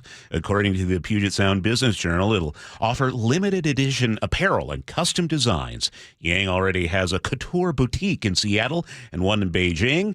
No opening date yet, but Yang says she's grateful to share this journey. She was born in Bellevue, now lives in Kirkland. You caught me off guard, but from now on, can I call you SGRDM? SGRDM, Starless, Gas-Rich, Dark Matter. Okay. Mr. I'll put a Mr. in front of it. Thank you. I insist upon that. I need the formalities. It's 6:53. Chris Sullivan is also formal. I was going to say gas-rich, but that would just be inappropriate. This is a family show. Yeah, it is. All right, boys. Yeah. I didn't do anything. What do you say, boys? I'm just sitting here. But I was thinking of something to say, but I couldn't. Tell us about the traffic. Well, we've got a new crash on 405. This one's southbound right away from Linwood, right before the express lanes start over on the left-hand side. And that's added to what was already about a 50-minute trip from Everett into Bellevue down to up to about 55 minutes. Once you're past 522, it's a pretty good drive. Southbound I-5 is heavy through Mount Lake Terrace into Shoreline, but it's running right around 50 minutes. Further to the north, some brake lights past the Boeing Freeway, a little bit on westbound 2 on the trestle, and it looks like there might be an issue right on the east end of the trestle there, either on 202 or 4, so I'm going to be checking into that. Lake bridges are still good. Rented to Bellevue's under a half an hour, so we're enjoying a pretty decent day there. Northbound 167, though, brake lights from 15th Southwest up past 15th Northwest, actually extending up to Emerald Downs. So 25 minutes out of Auburn, 50-plus all the way from Puyallup. Olympia to Tacoma, nice and easy. Freeway speed for you guys the whole way. Tacoma itself is actually quiet. And Federal Way to Seattle's running a little over 50 minutes, certainly way more than manageable. Over Tiger Mountain, there's some brake lights in the eastbound direction right at the summit, but nothing you can't handle. This report brought to you by Northwest Hope and Healing. Join Northwest Hope and Healing for Cork, Fork, and Support, an afternoon of wine tasting and inspiration. Get your tickets now for January 31st at nwhopeandhealing.org. Rain today in the Seattle area and the lowlands, snow in the mountains, and a high of 42, a high of 43 tomorrow with some showers. Right now, it's 40 in Seattle. And coming up here on Seattle's Morning News, KIRO News Radio's Luke Ducey has more on misinformation surrounding the CCA. That's coming up at 7:04. And we'll have former State Attorney General Rob McKenna breaking down the trial of Venezuela's Nicolas Maduro. Rob joins us live at 7:15. You can text the show at 888-973-5476. And so we are set.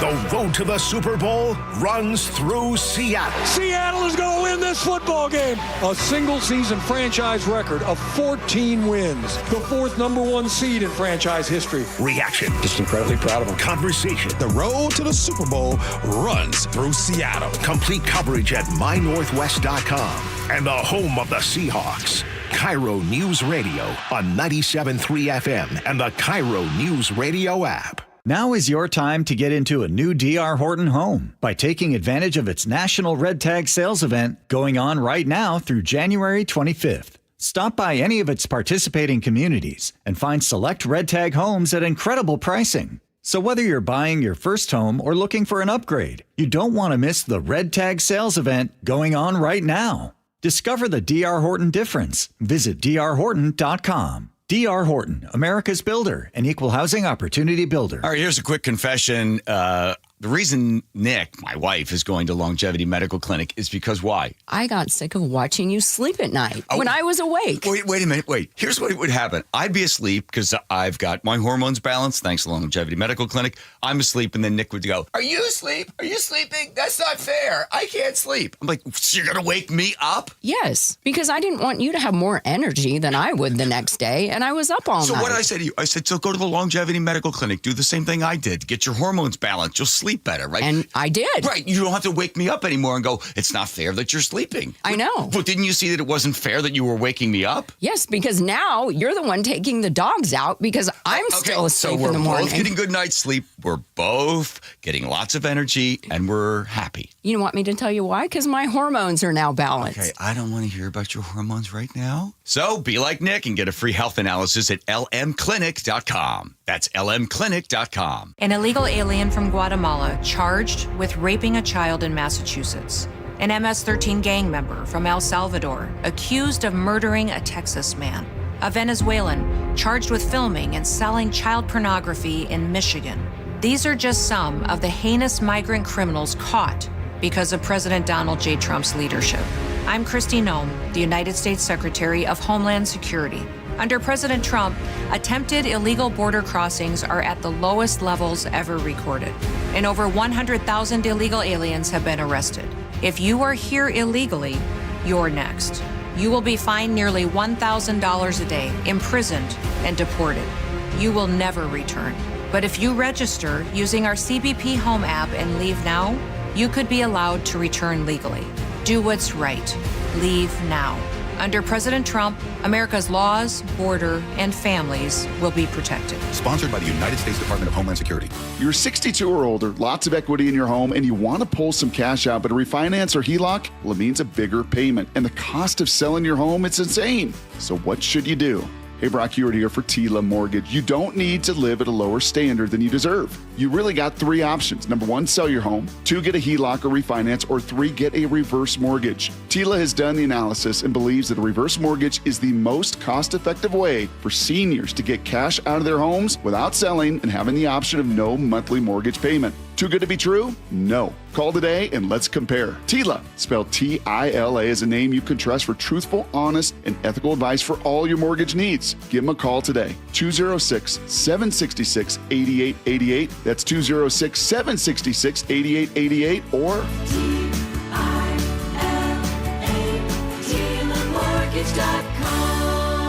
Insurance and property taxes are borrower's responsibility. Tila Mortgage LLC is a mortgage broker. NMLS 2472046. Guys, feeling low energy or low drive? It could be low testosterone. At Revive Men's Health, start with a free T-check and consultation. And this month only, qualified patients may receive 25% off TRT. Book now at ReviveMen'sHealth.com. Terms apply, must medically qualify. Your best source for local news. KIRO Newsradio. KIRO FM and HD1. Tacoma, Seattle. Northwest News. This is CBS News on the Hour, sponsored by O'Reilly Auto Parts.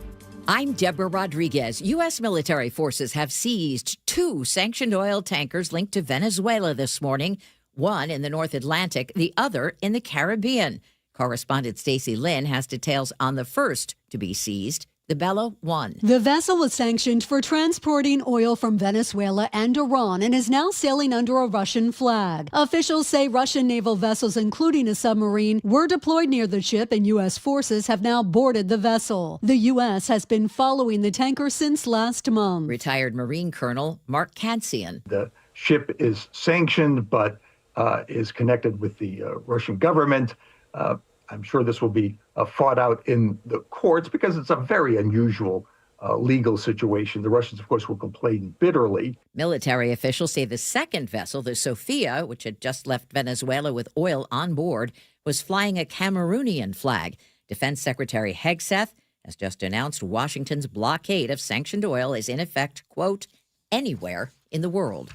GOP critics pushing back after top advisors announced the president is not ruling out force in his bid to acquire the largest island in the world. Republican Rand Paul tells CBS Mornings, I see no scenario in which militarily I, or really for that matter, any of my colleagues in the Senate would support a military takeover of Greenland. The Senate is set to vote this week on limiting the president's war powers. Rob Reiner's son is set to be arraigned in L.A. today on 2 counts of first-degree murder in his parents' stabbing deaths last month. Former federal prosecutor Lori Levinson. It could be a very short proceeding because basically the judge will want him to enter a plea. Reiner might not be ready to enter any kind of plea at this point. I am sure that they are investigating whether it's appropriate to seek a not guilty by reason of insanity or other challenge to the prosecution's charges. A new study is flagging health concerns about tap water on airplanes and high bacteria levels. CBS's Chris Van Cleve. The airline that did the best of the 10 major airlines, that was Delta. They scored a 5 out of 5, earning an A grade. The bottom 2 carriers, JetBlue and American, earned less than 2 points. That would be about a D grade. City of Southfield, Michigan will pay more than $3 million to settle a lawsuit in a mistaken death case. CBS's Jim Krasula. The 20-year-old woman was mistakenly declared dead by an emergency physician and was later found alive at a funeral home. The doctor made the decision by phone based on information provided by paramedics who responded to the woman's home. This is CBS News. Think O'Reilly Auto Parts for all your car care needs. Get the parts and service you need fast from the professional parts people at O'Reilly Auto Parts.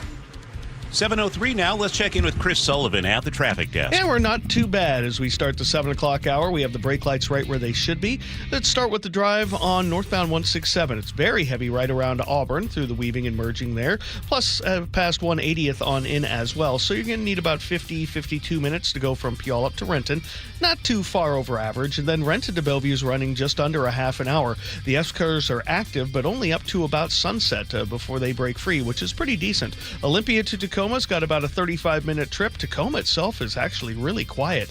And then Federal Way to Seattle's running right around 53 minutes. The heaviest spot there getting up past 272nd and then again past the West Seattle Bridge. The lake bridges are still in very good shape. For those of you on southbound 405 pulling away from Linwood, watch for a crash just before the express lanes start. My drivers are telling me it's on the left shoulder plus stuff through Canyon Park. So we're about 55 minutes from Everett to Bellevue, about 50 from Everett to Seattle, which is right where we should be. KIRO Newsradio Real-Time Traffic. I'm Chris Sullivan. Now, the latest from KIRO Newsradio and MyNorthwest.com. Live from East Lake Avenue. You're listening to Charlie Harger and Manda Factor, Seattle's morning news. Good morning. It's 7:04. It's a massive mea culpa and a my bad for the state's Department of Ecology and the Climate Commitment Act this morning. It turns out the state overstated carbon emission reductions by more than 9,000% compared to what they actually achieved. And KIRO News Radio's Luke Ducey is here to explain the bad math. The Department of Ecology has a little egg on their face this morning. In a new report, they claimed in the last 2 years, they reduced the amount of CO2 emissions across the state by nearly 7.5 million metric tons. A lot of our listeners are driving right now. That is the equivalent of driving or getting rid of the exhaust of all the cars driving and people riding around you for more than a third. By more than a third of all the cars and trucks, getting rid of exhaust from all those cars for an entire year. However, the state actually only reduced CO2 emissions by 78,000 metric tons, not 7.5 million. Todd Myers with the Washington Policy Center told the Jake and Spike show yesterday they made a massive math mistake. And they repeated that math error in their press release and their public statements. And they're telling legislators, look what a good job we're doing. Look how effective these projects are when it was a math error. Turns out the Department of Commerce is now apologizing for that math error. They called it a human error. The Climate Commitment Act has spent $1.5 billion over the last 2 years on dozens and dozens of projects designed to reduce greenhouse gases and emissions to help reverse global climate change. Critics argue and have along the way that the CCA is just a hidden tax on energy, really, and that it costs so much without a lot of results. I mean, the most successful projects include helping lower-income folks replace their gas stoves with heat pumps, which is a great project. Here's Myers again, though. So what you could say is, look, yes, this helps CO2, but mostly this is about helping low-income families deal with increasing energy costs that are a result of the CO2 tax. Okay, fine. You can make that argument. But if you're making the argument, look how great these projects are because they reduce CO2 emissions, then that's really misleading. And I think that was the claim that they made in the press release that was wrong. And Charlie and Manda, he says, on top of that, with the math error now adding fuel to the fire for critics of the CCA, it's big problems for the Department of Ecology and for Commerce, for that matter. And they're correcting things they say at Commerce. They're going to correct their math error. But still, this is a big issue. Yeah, huge. And that'll be the subject of the 7:35 commentary. Thank you, Luke, for the update. It's now 7:07. Well, it's game time for state transportation crews. The winter storm that could drop 2 to 4 feet in the Cascades has snowplow drivers working overtime to keep the highways open and safe. During snowstorms like this, we are out plowing in tandem, effectively getting the snow off the roadway. And so when I say tandem, you're going to see groups of snow plows traveling really slowly, pushing snow off one blade to another to effectively scoot it off the roadway. Still, the Department of Transportation tells KIRO 7 TV drivers should be cautious and patient Heavy snow and difficult visibility caused multiple crashes yesterday, shutting down eastbound I-90 between North Bend and Snoqualmie Summit for about 2 hours in the afternoon. Skiers and snowboarders are happy. Alpental opens at Snoqualmie today. The winter storm warning has dropped enough snow to start the lifts. The lower mountain opens first after avalanche control work. Even with all the snow, coverage is uneven, so watch out for rocks and holes. Seattle City Council member Joy Hollingsworth has been elected council president for 2026-27. Council members voted unanimously to put Hollingsworth in the chair. She's a fourth-generation Seattleite, born and raised in Seattle's Central District. Hollingsworth made this promise to her fellow council members and the people of Seattle. Everyone who walks through these doors will be treated with respect and kindness, no matter how they show up in their spirit, their attitude, or their words. We will always run in a hyper-local focus on local issues and transparency. Hollingsworth has represented Seattle's 3rd District since 2023.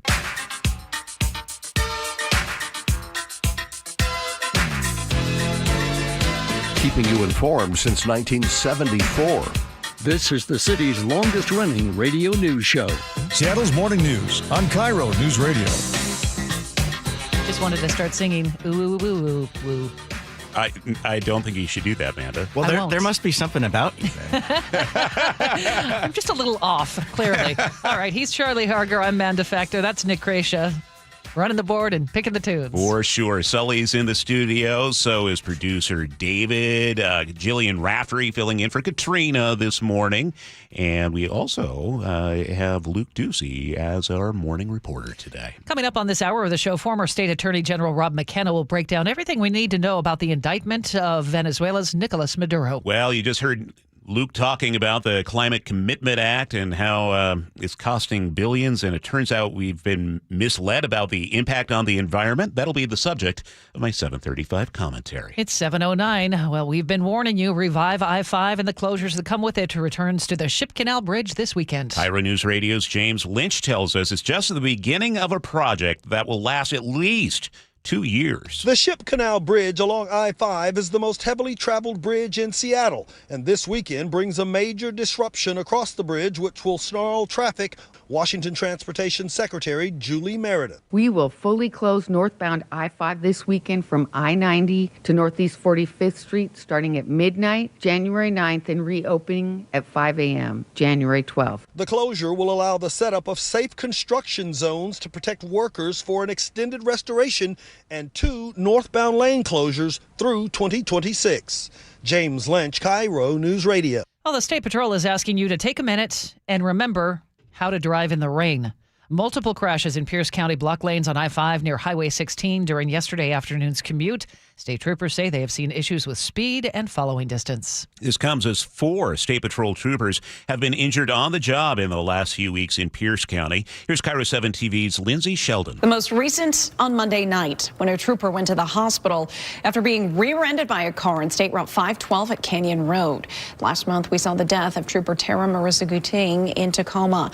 The spike in crashes has law enforcement reminding the public of the move over law recently passed. Move over a lane and provide that space. Well, we have lost what it means to move over for an emergency vehicle. In addition to moving over one lane if possible, the law requires you to slow down to 10 miles an hour below the speed limit. It's 15 years in prison for a man behind a deadly Tacoma robbery. Michael Miller Jimerson admitted he told teenagers to hit a marijuana shop. An employee was killed during that holdup in 2022, and he was sentenced yesterday in Pierce County Superior Court. Well, the King County Council welcomed a special guest to yesterday's meeting. This is Jeopardy host and Edmonds native Ken Jennings was recognized for his advocacy for cancer research and his work on the game show. It's a great side hustle, but it does leave me time to, still be part of the Seattle community and help out where I can.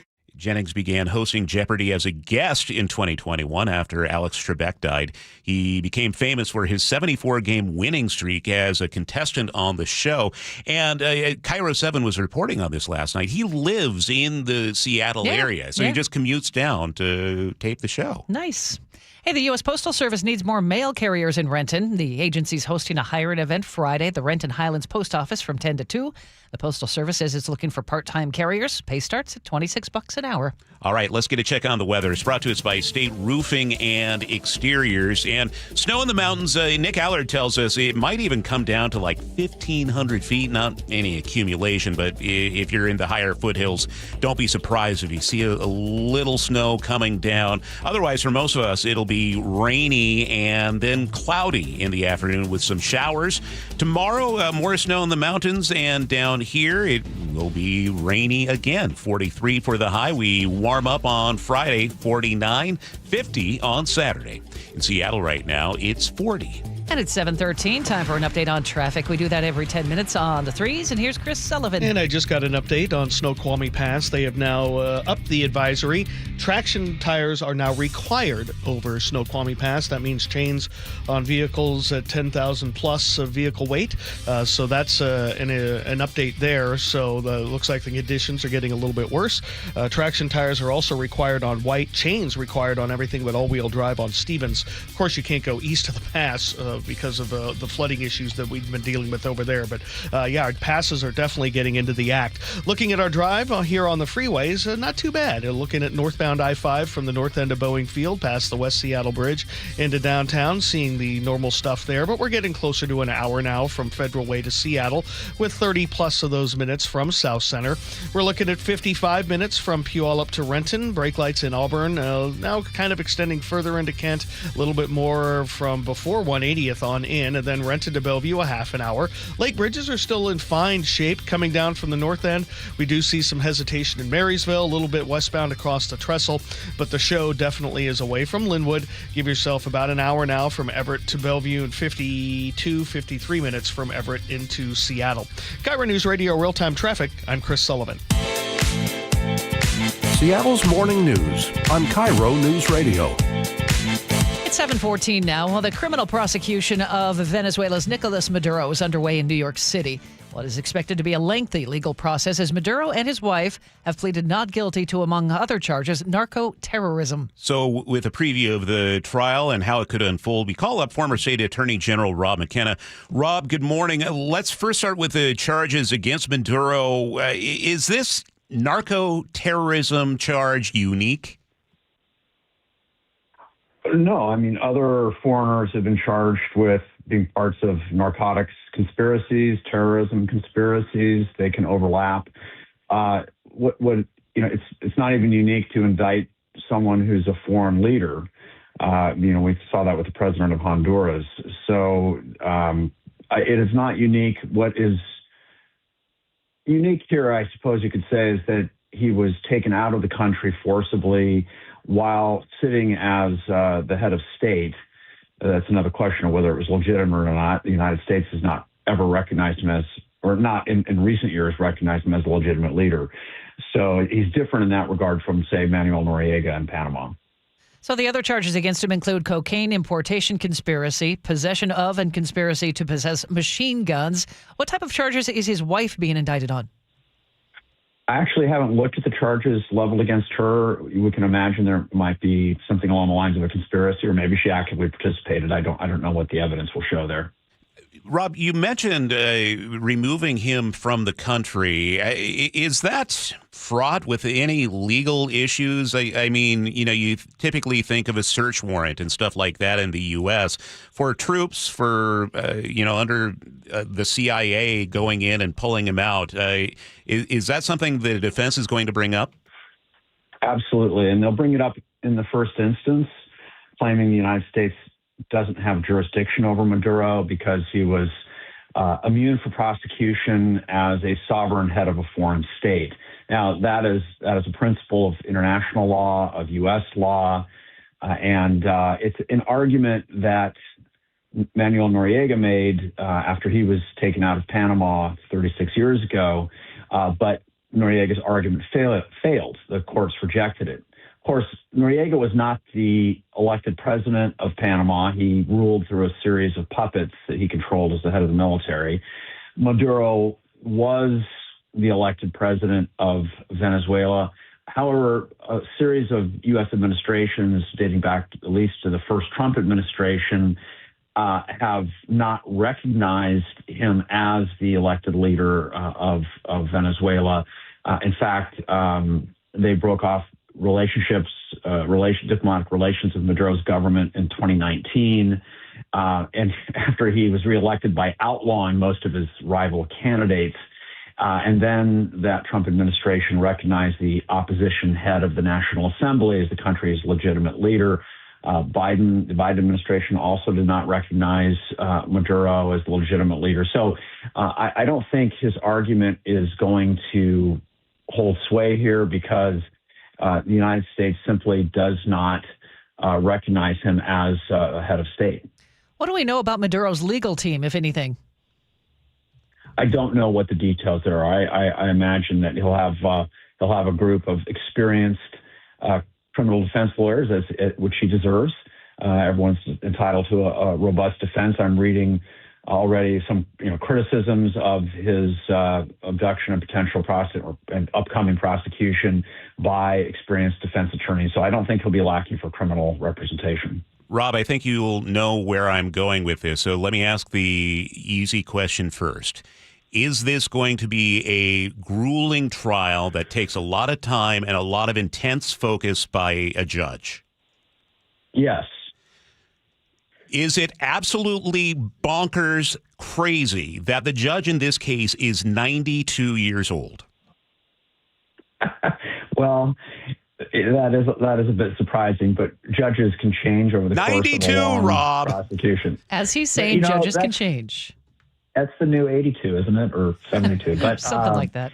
I think that I think that this prosecution will not come to a conclusion until after President Trump leaves office. It's going to take a while, and it actually suits the purposes of the U.S. government, because the longer Maduro is out of the country, the less likely it is if he is acquitted or the charges are dismissed for lack of jurisdiction, that he'd be able to go back to the country and become take over his old role again. The longer he's out of the country, the likelier it is we'll see permanent regime change in that country. And at the same time, I think, based on my own reading here of the Noriega case and the facts here, I think the United States will be held to have jurisdiction here. And then it's just a matter of whether or not he's found guilty beyond a reasonable doubt based on the evidence about his cooperation with the Colombians who were moving drugs through Venezuela. And there appears to be quite a bit of evidence that, in fact, he and his wife were involved in facilitating narcotics trafficking through Venezuela. So this will likely go on for years. Any idea on when it might start? Well, it'll start with procedural wrangling over jurisdiction, and I doubt that question will be settled until a couple of years from now. I assume that if he loses in the trial court on that question, the trial court rules that the U.S. had the right to take him, because it is an old principle dating back to the 1800s that America has jurisdiction to prosecute foreigners, regardless of whether their presence in the United States was lawfully secured. So assuming that jurisdiction is upheld, he'll still appeal it. That'll take time. And then when that's all resolved and if it's held that the U.S. does have jurisdiction, then you move into the actual trial on the question of his guilt or innocence with the narco-terrorism charges. Okay, I want you to think of all your cigar-chomping, BMW driving, high-powered criminal defense attorney friends. How much would they be champing at the bit to take this case? I think there'll be several who would like to take it because they like taking high-profile cases. Of course, they also want to get paid. So that's an interesting question. How does that happen? But I don't think he's going to have to get by with a lawyer appointed by the court. Let's just say that. Okay. All right. Well, Rob McKenna, always good having you join us. We love hearing your insight and analysis. Former state AG Rob McKenna. Thanks so much, Rob. It's now 7:21. CBS News special report. After a weeks-long pursuit, U.S. military forces have boarded a Venezuela-linked oil tanker in the North Atlantic. It had been sanctioned for trying to evade a U.S. blockade on ships around the South American nation. Correspondent Ramy Inocencio has more from the foreign desk. The Marinera, formerly called the Bella One before it changed its flag, is now off the coast of Iceland by about 120 miles or so. It abruptly turned southwards while it was making this beeline from Venezuelan waters to Russia. Retired Marine Colonel Mark Kansirian has a question. Why now? There was an opportunity in the Caribbean. The United States didn't take it. Not clear why. And breaking news, we've just learned the military has just taken control of a second sanctioned tanker, the Sophia, this one in the Caribbean. CBS News Special Report. I'm Deborah Rodriguez.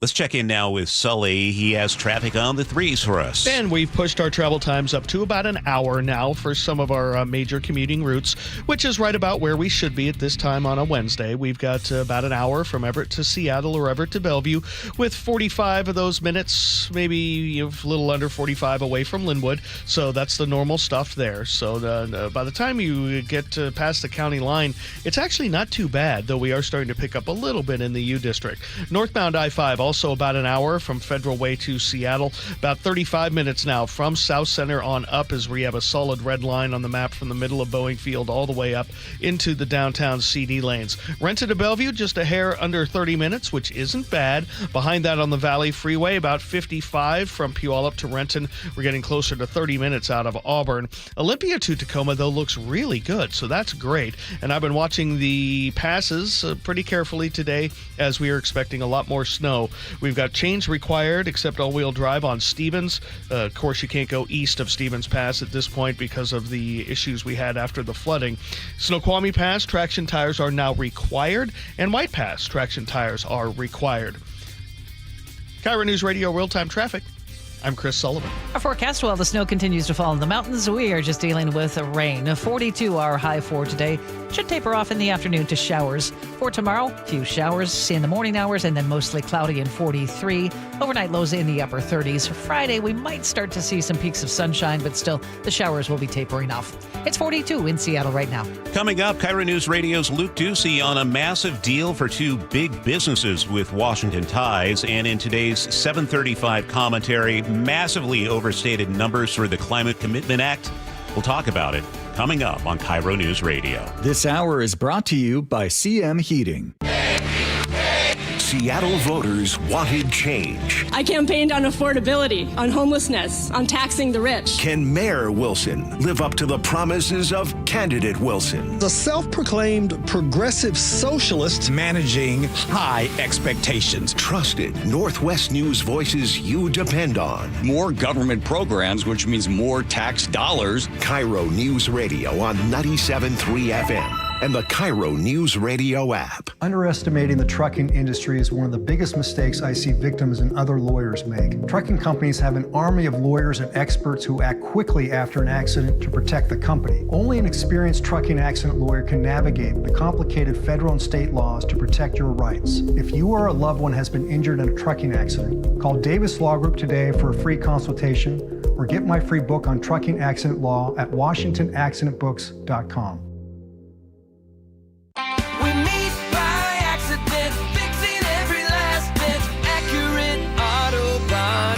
If you've been in an auto accident, you have the right to take your vehicle to any repair facility. Accurate Auto Body has been family owned and operated since 1994, and they work for you, not your insurance company. Your insurance company may not love them, but you will, because we meet by accident, fixing every last bit. Accurate Auto Body. What does VA mean to me? A place for my daughter to call home. Thanks to the VA Home Loan. A new lease on life. The best healthcare team I've ever had is here at VA. And education, and the opportunity to open doors I never thought possible with my GI Bill. The financial support I need to manage the disabilities I developed because of my service. Get what you earned. Visit choose.va.gov. Not all veterans are eligible for the type or amount of benefits mentioned here. We just want to have enough money for retirement. And travel to visit our grandchildren. I understand. That's why at Fisher Investments, we start by getting to know each other, so I can learn about your family, lifestyle, goals, and needs. allowing us to tailor your portfolio. What about commission-based products? We don't sell those. We're a fiduciary, obligated to act in your best interest. So how do your management fees work? We have a simple management fee based on the value of your portfolio, so we do better when you do better. We appreciate that kind of transparency. We also check in with you regularly to keep you up to date on the markets and your portfolio. What other services do you offer? As a client, you have access to resources on investing, financial planning, estate planning, Social Security, Medicare, and more. Wow, it sounds like Fisher Investments has everything we need. At Fisher Investments, we're clearly different. Learn more at FisherInvestments.com. Investing in securities involves the risk of loss. When the new year hits, every business could use a little something to stay ahead. A lift, a jump start, an edge, or perhaps a boost.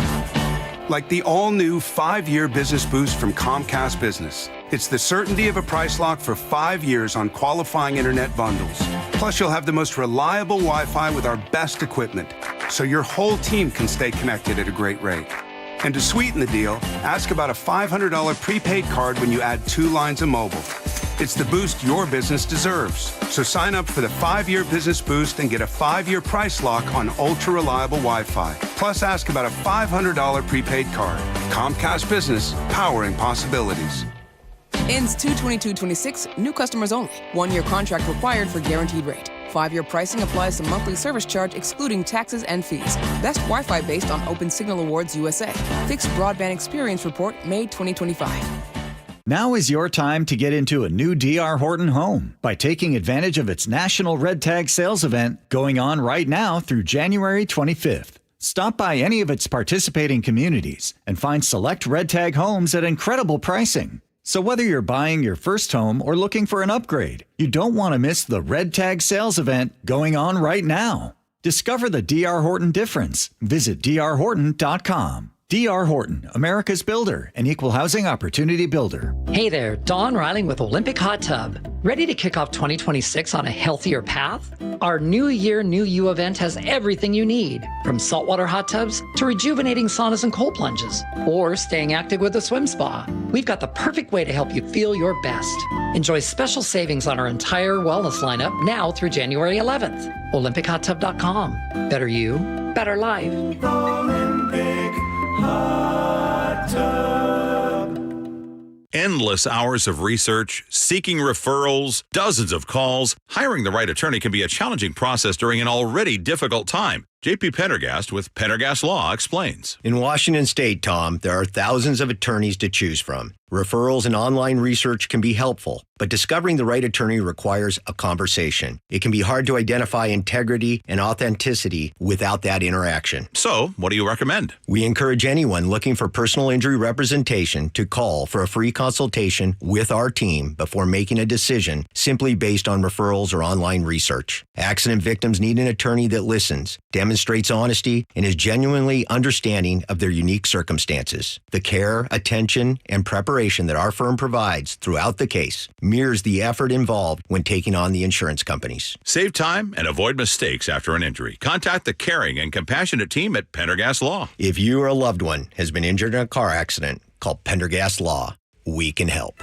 Now, the latest from KIRO Newsradio and MyNorthwest.com. Live from East Lake Avenue. You're listening to Charlie Harger and Manda Factor, Seattle's morning news. Good morning. It is 7:30. A developing story we're following this morning. There is big news for 2 big businesses with Washington ties. Alaska Airlines just placed their largest order in company history, buying more than 100 jets from Boeing. KIRO News Radio's Luke Ducey is here live to break it down. Yeah, it's the largest fleet order ever for Alaska. A total of 110 planes from Boeing, 105 737 MAX 10 planes, and 5 787 wide bodies. There's also an option for 35 more MAX planes, apparently on the same timeline over the next 10 years. It's Alaska's first major Boeing order since a door plug panel blew out of the 737 MAX 9 operated by the airline. That pilot, it's in the news again, this as of yesterday. Captain Brandon Fisher, he's now suing Boeing for $10 million. The lawsuit claims that Boeing tried to blame him and his co-pilot for that door plug failure before they successfully landed that plane back in Portland. That was 2 years ago. The 737 MAX has also not been certified by regulators just yet. It's also years behind schedule, but Alaska says they trust Boeing. They'll come through. They expect FAA certification of the MAX 10 sometime this year, with deliveries starting in 2027. They also told CNBC about half of the new aircraft orders are replacement orders, replacing older jets. The rest are for growth. However, they declined to say how much the airline paid for the aircraft. Remember, Charlie Manda, Alaska bought Hawaiian Airlines back in 2024. Perhaps we're talking about more routes on those wide bodies going to the islands. We'll see. And Luke, we're just getting word that Transportation Secretary Sean Duffy is going to be in Seattle today for a big press conference on this deal between Boeing and Alaska. Well, it's bigger than what we thought. It's huge. Very big. All right. Thank you for that, Luke. Well, Seattle area drivers should prepare for major traffic this weekend. That's because Revive I-5 resumes with work on the Ship Canal Bridge. That means I-5 northbound will be completely shut down from I-90 to Northeast 45th Street from midnight Friday until 5 o'clock Monday morning. Washington Transportation Secretary Julie Meredith says work to preserve the bridge is long overdue. The last major efforts to maintain and preserve this bridge happened decades ago. We've seen over 200 emergency repairs since 2019. This weekend's work will create safe construction zones for 2-lane closures that will last through 2026. 7:33 now. Chris Sullivan has traffic on the threes for us. That is the months of hell. You can't underscore this enough, even though it is a northbound closure. The biggest impact will be on southbound drivers in the morning because they will not have access to the express lanes for 5 months. It's going to be ugly come Monday. Right now, though, not a bad time to be on that I-5 southbound corridor from Shoreline down into Northgate and then on down. We've got about an hour drive from Everett into Seattle, which is pretty decent for this time of day. Nothing that you can't handle. And, of course, with 405, an average hour drive as well. It's a reminder that, yes, it doesn't get there very often, and only when it really has to. We've got ourselves the $15 max on southbound 405 now coming out of the Linwood area. Northbound I-5, about an hour and 5 minutes now from Federal Way to Seattle. A little bit more action through the Kent Des Moines Road than I'd like to see, but then we'd have definitely the northern stuff past the West Seattle Bridge into downtown. Renton to Bellevue's up over a half an hour now as we're starting to see some brake lights now from I-90 up into South Bellevue. Behind that, the Valley Freeway, about 55 minutes. Olympia to Tacoma, no problems for you guys. Westbound across the lake, starting to see the pressure on the I-90 corridor. 520, though, is wide open. KIRO Newsradio real-time traffic. I'm Chris Sullivan. Our forecast, pretty steady rain for the morning hours. It'll taper off to showers for the afternoon. Just a light breeze, a high of 42 today. Overnight lows in the mid-30s. Tomorrow looks like more showers in the morning, then mostly cloudy for the afternoon at 43. Friday doesn't look too bad. The showers continue to taper off. Maybe even some sun breaks by Friday afternoon at 49. Right now it's 42 in Seattle. News matters. Experience counts. You're listening to Charlie Harger and Manda Factor, Seattle's morning news. And it's time for the 7:35 commentary. It takes a lot to shock me anymore. I've covered Washington government for years. I understand rounding errors. I get that numbers shift, estimates change, projections don't always pan out. That is bureaucracy. That's life. What the state quietly admitted yesterday afternoon is different. The national average for gas right now is $2.82 a gallon. Oregon is $3.39. Washington, we're at $3.82 statewide. We have the third highest gas prices in the country. Before the Climate Commitment Act took effect, Seattle and Portland prices were basically the same. Well, now we're paying more than 40 cents a gallon more than Oregon.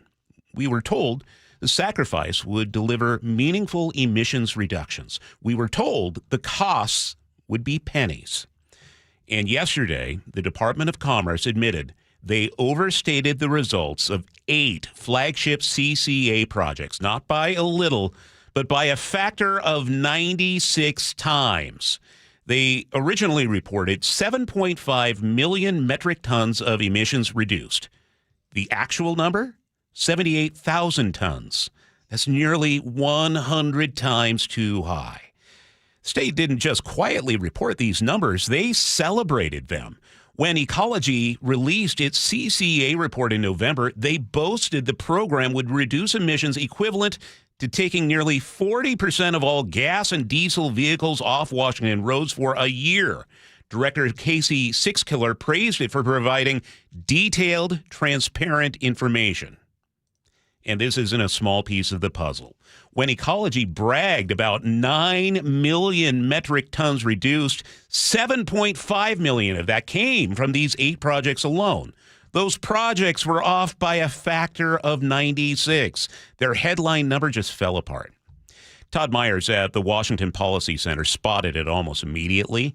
He found 8 projects claiming to cut emissions for $1 to $4 per ton.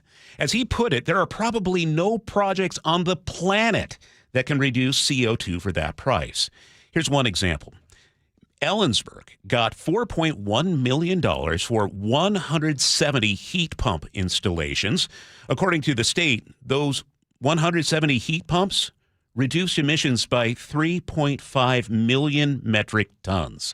That would be 60% of all residential energy emissions in Washington state for 2023 from 170 buildings. Obviously wrong.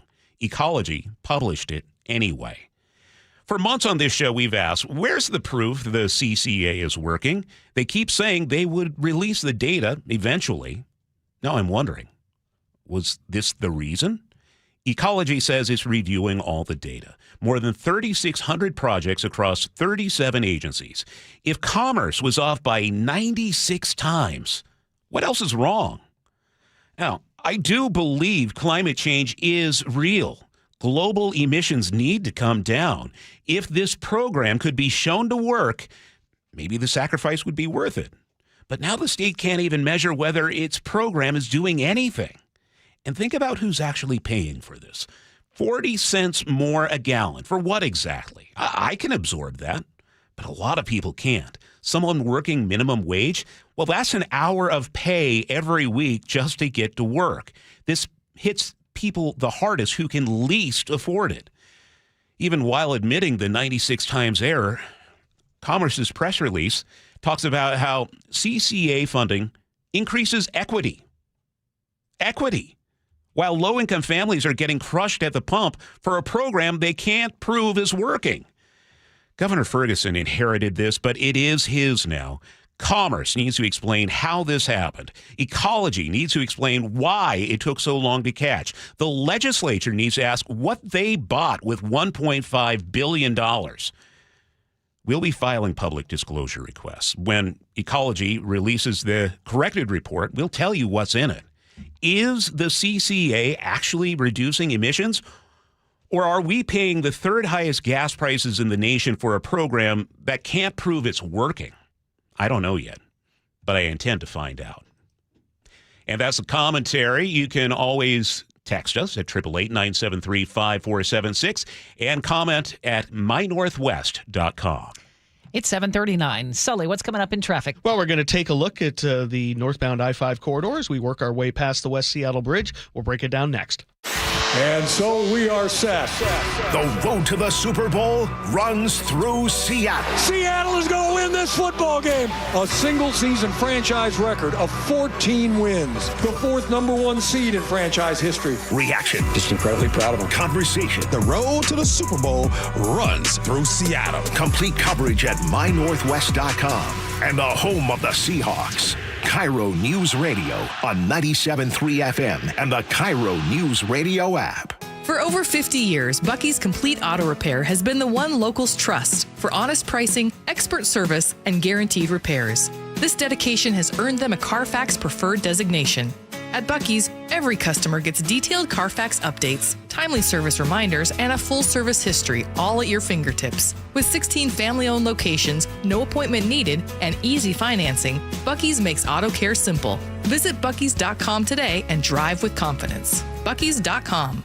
How about a New Year's resolution where the commitment takes just one day and the results can last a lifetime? Address years of hair loss like I did with Advanced Hair's simple one-day treatment. Using your own natural hair, Advanced Hair can restore your bald spot, receding hairline, or thinning. All backed by Advanced Hair's guarantee. Celebrate the new year with a free consultation, $250 off, and 250 free hair grafts. 425-449-8185 or advancedhair.com. Your best source for local news. KIRO News Radio. Northwest News. At Uline, they know going the extra mile takes hard work.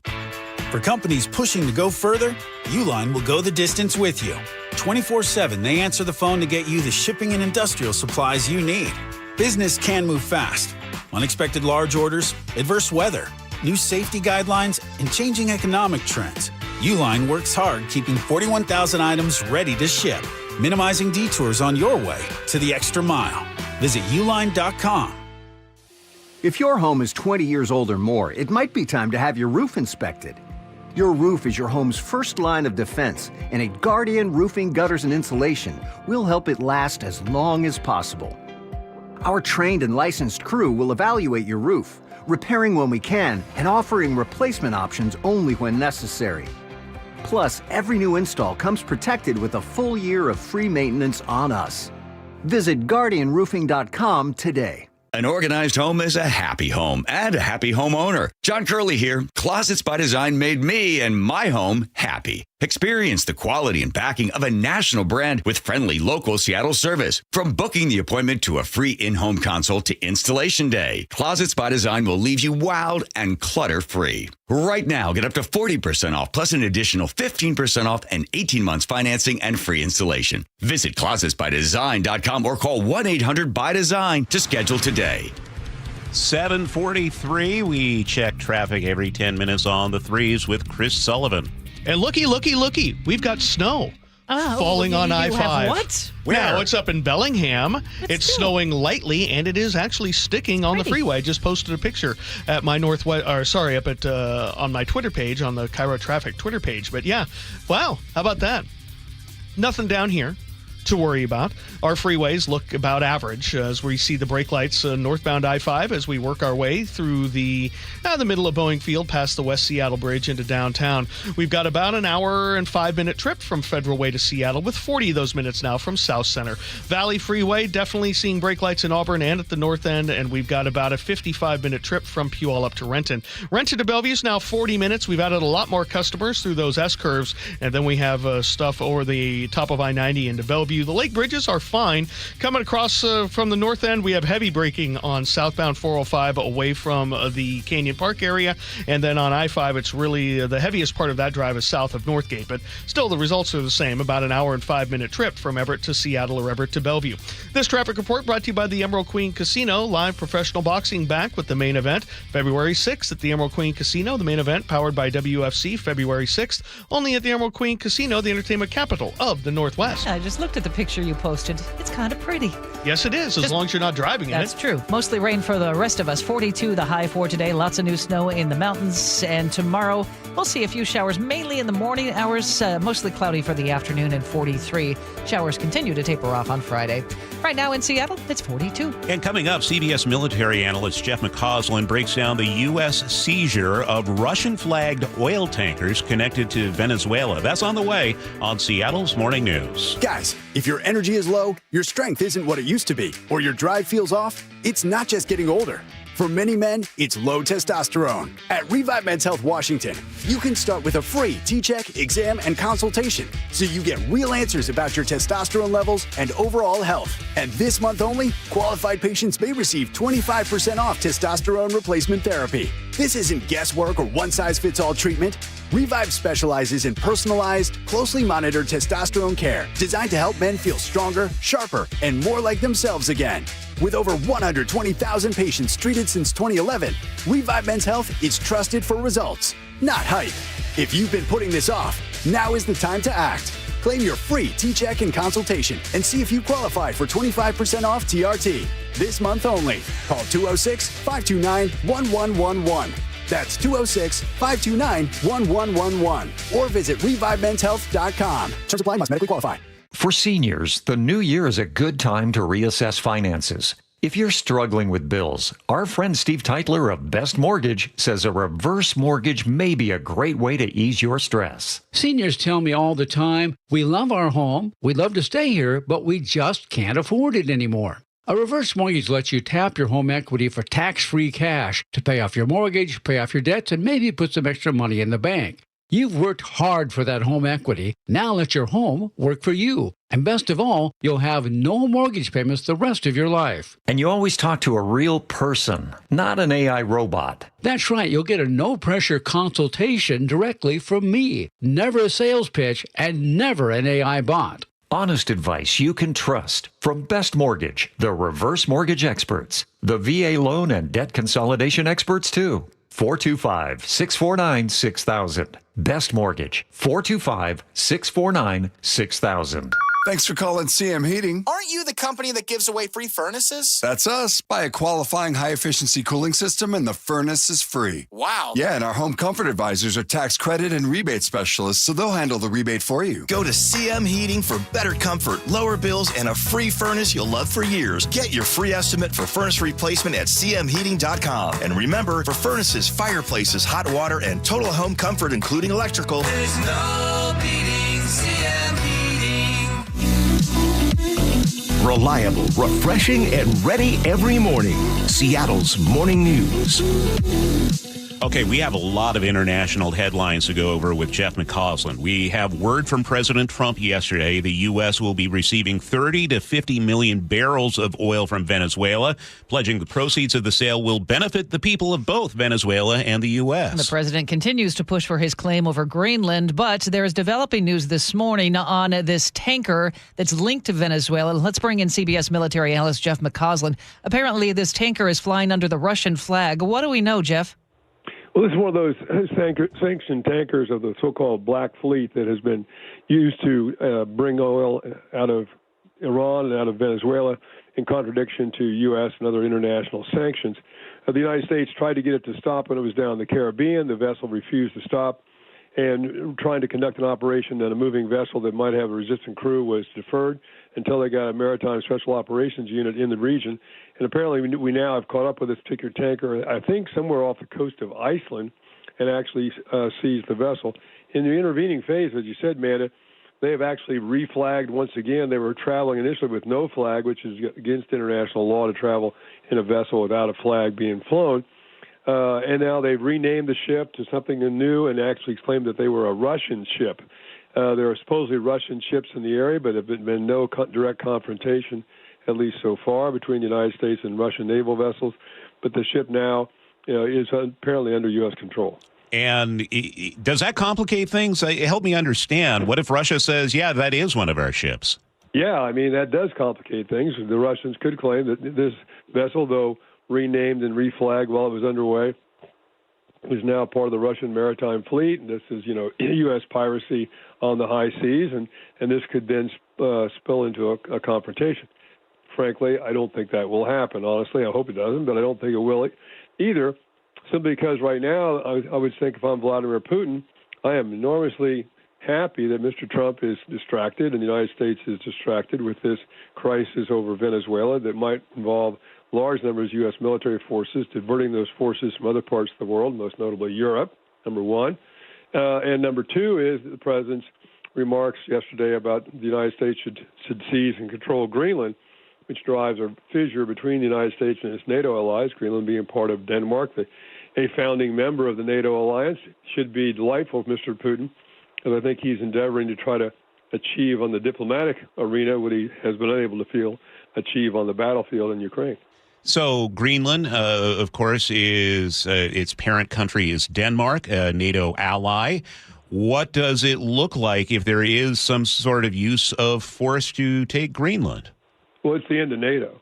Full stop. It's over.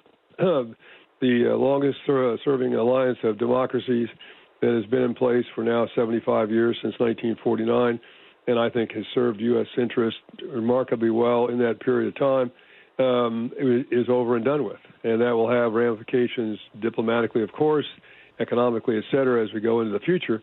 And one of the great things I think that the United States enjoyed for the Cold War and beyond was a vast array of allies around the world. Chinese don't have very many allies. I mean, they have North Korea and Pakistan. Okay, great. Russians don't have very many allies. The United States enjoys allies around the world, and as a consequence has military bases around the world, and enjoys, free trade with those allies in many ways, which has been to our betterment. And then the United States become more isolated if those allies and those alliances are destroyed. Jeff, the president keeps saying taking Greenland is a matter of national security. Can you explain that? Sure. I mean, there is some argument that Greenland has become more and more important from a security standpoint as the Arctic becomes more and more important. Some would argue it's an effect of climate change, as you can traverse the Arctic much more freely, perhaps now and in future, if we see the receding of the ice in that particular area. So it becomes much more important for commerce. It opens the access to an awful lot of minerals and oil, and perhaps that were not able to be reached before. And I think in some ways, going after Greenland has national security implications, that's for sure, but it also has economic implications. Greenland has, it's believed to have significant rare earth minerals, which are becoming more and more important, and as the ice recedes, those minerals will be more and more accessible. But the crazy thing about it is at one point during the Cold War, the United States had 10,000 troops in Greenland, clear cooperation with Denmark, doing whatever we wanted to as we confronted the Soviet Union.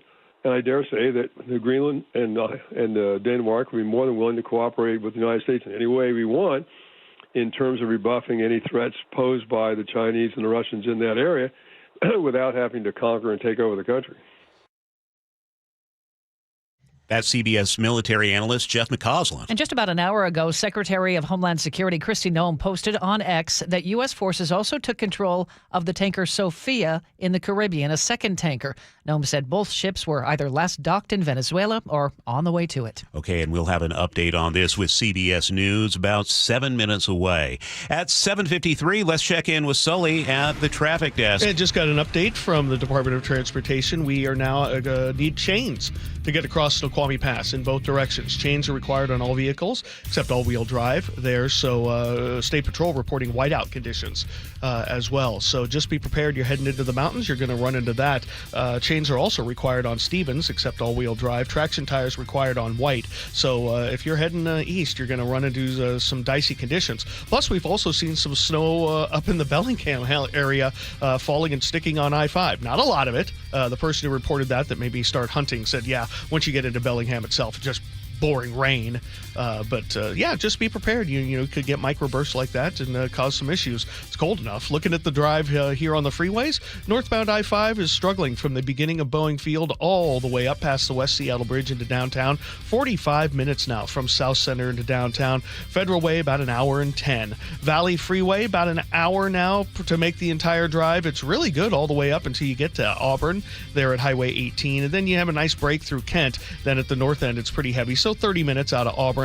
Rented to Bellevue, about 40 plus. The S-curves are active. You now get a nice gap through Factoria. Then you hit it over the top of I-90. Lake bridges are still in fine shape. I mean, there is some westbound slowing, but nothing you can't handle. Coming down from the north end, looking really good until you get to Linwood. Hour and 5 minute trips from Everett to Seattle or Everett to Bellevue, with 50 of those minutes or so, maybe 48 away from Linwood. So again, kind of the typical drive out there for you. KIRO Newsradio real-time traffic. I'm Chris Sullivan. Seeing some steady rain for the morning hours. Our high today 42. Should taper off to showers and mostly cloudy skies for the afternoon. Just a little breezy today. A few showers in the morning tomorrow, then cloudy for the afternoon, warming up to about 43. Overnight lows in the upper 30s.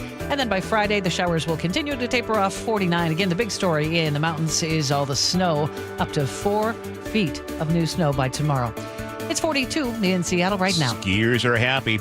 All right, well, coming up on the next hour of the show, KIRO News Radio's Luke Ducey has some more about the misinformation surrounding the Climate Commitment Act. And we are less than a week away from the 2026 legislative session in our state. We're going to check in live with Jerry Cornfield with the Washington State Standard at 8:15. You can always contact the show by texting us at 888-973-5476. This is KIRO News Radio. This is your city. Seattle voters have spoken, and they wanted change. Wilson really resonated, especially with some younger voters. On the terms of working people, make it work for them. Katie Wilson is just actually not afraid to say she's a socialist. What challenges does the political newcomer face once taking office? Never having any managerial experience. Stay with KIRO News Radio and mynorthwest.com for the latest. Change takes time, and we don't give it time. And the KIRO News Radio app.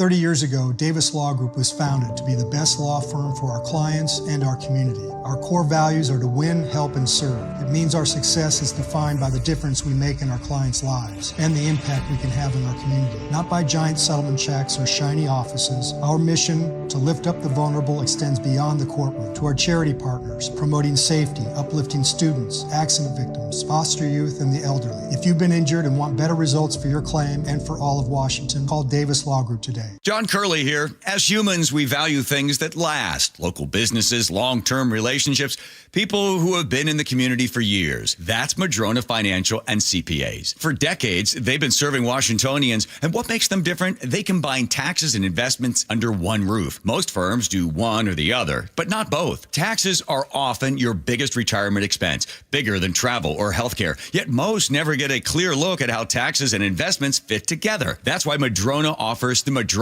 Analysis. It's an easy-to-understand review of your retirement picture, income, taxes, investments, all working together in one coordinated plan. Best of all, it's conversational. You'll talk with someone who explains it all in plain English. Discover hidden tax traps, see if your portfolio matches income needs, and learn steps to retire with confidence. Call 833-673-7373 for your complimentary Madrona Analysis. Madrona Financial and CPAs, local, trusted, and here to put the whole picture together. Choke Points with Chris Sullivan. What burning questions do you have? You can help drive the conversation by going to mynorthwest.com or text Choke Points to 888-973-5476. Tuesdays and Thursdays on Seattle's Morning News.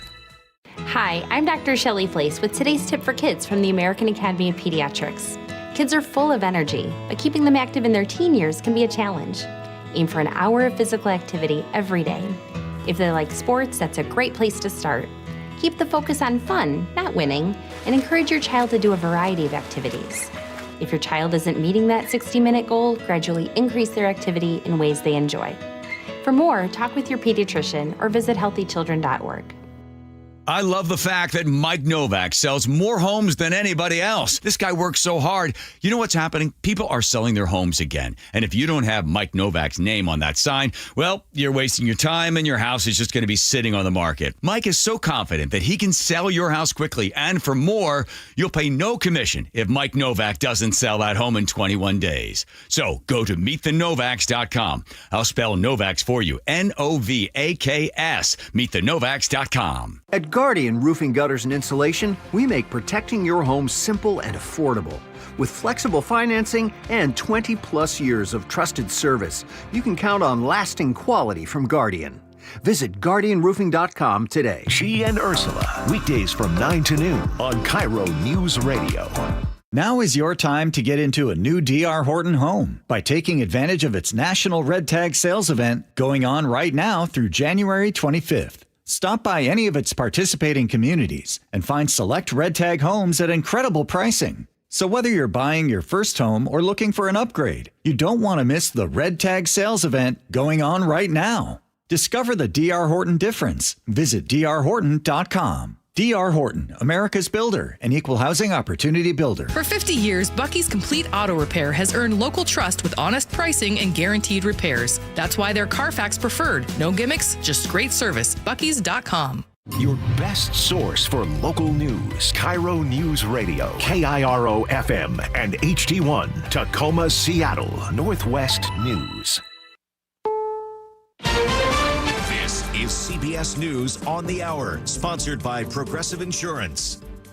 I'm Steve Kathan. 4 days after seizing Venezuela's president, the U.S. military has moved to seize 2 Venezuelan-linked oil tankers. CBS's Weijia Jiang says one in the North Atlantic had been tracked by the U.S. for weeks and was under a Russian escort. These 2 that were seized today happened since Maduro's capture. The Marinera was flying under the Russian flag, and the New York Times reported that the Russian government officially asked the U.S. to back off following and trying to seize this tanker, and that sets up a potential tension between Moscow and U.S. The second tanker was seized in the Caribbean. Energy Secretary Chris Wright indicated today Washington will control sales of Venezuelan oil indefinitely. CBS's Stacey Lynn says members of Congress are being briefed today by administration officials about the weekend military action in Venezuela. Not all Republican lawmakers have been supportive of the action. This is actually a debate over initiation versus execution. Senator Rand Paul told CBS Mornings it should have been brought to Congress first. The Constitution divided this. The initiation of war or the declaration of war is the prerogative of Congress. He says this doesn't mean he has anything against President Trump or even dislike the result of Nicolas Maduro being gone. But I do think the constitutional debate is an important one. I'm Vicky Barker at the Foreign Desk. A Danish official confirms the foreign ministers of Denmark and Greenland have requested a meeting with Secretary of State Marco Rubio for tomorrow. The alleged purpose to plead that any invasion of Greenland would be unworkable. A State Department spokesperson tells CBS News the U.S. is interested in building commercial relationships that benefit Americans and Greenlanders and notes concern about the Arctic security situation. In Southern California, there's a court arraignment today for Rob Reiner's 32-year-old son. CBS's Matt Gutman. For nearly 3 weeks, Nick Reiner has been held without bail, charged with 2 counts of first-degree murder in the killings of his parents inside their Brentwood home. His attorney urged the public not to rush to judgment. There are very, very complex and serious issues. According to People magazine, Reiner was recently placed in mental health housing where he's being monitored every 15 minutes. The government says job openings fell sharply in November, the lowest in a year. Now to the French Riviera. Funeral today for Brigitte Bardot, the movie star and animal rights activist, died last week at 91. Wall Street, right now the Dow is higher. The S&P and NASDAQ are trading higher as well. This is CBS News. Sponsored by Progressive. See why over 43 million drivers trust Progressive to stay protected on the road. See for yourself at Progressive.com.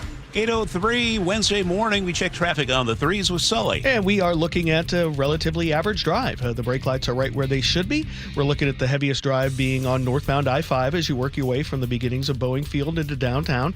It's about 42 minutes to go from South Center to downtown, which puts us at about an hour and 10 all the way.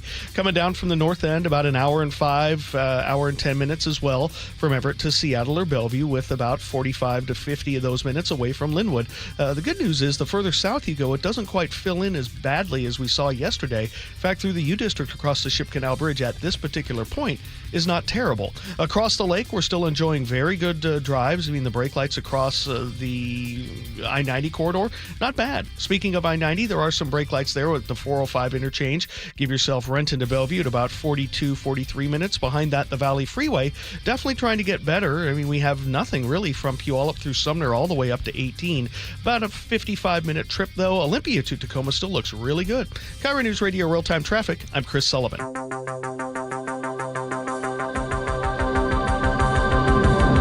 8:04 on the Wednesday, January 7th, 2026 edition of Seattle's Morning News. I'm Charlie Harger with Manda Factor. We'll call it a very public whoopsie for the Department of Ecology and the state's Climate Commitment Act. Officials now acknowledge they overstated carbon emission reductions over the last 2 years by more than 9,000%.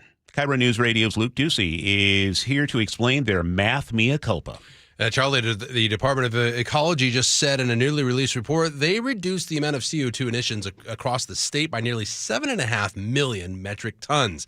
A lot of our listeners are driving right now. That is the equivalent of getting rid of all the exhaust from more than a third of all the cars and trucks around you right now for an entire year. However, after checking their math, the state actually only reduced CO2 emissions by 78,000 metric tons, not 7.5 million. Todd Myers with the Washington Policy Center, a think tank and watchdog group, told this Jake and Spike show. They screwed up the numbers. They made a gigantic math error, and they repeated that math error in their press release and their public statements. And they're telling legislators, look what a good job we're doing. Look how effective these projects are, when it was a math error. Turns out the Department of Commerce is now apologizing for that math error. They called it human error.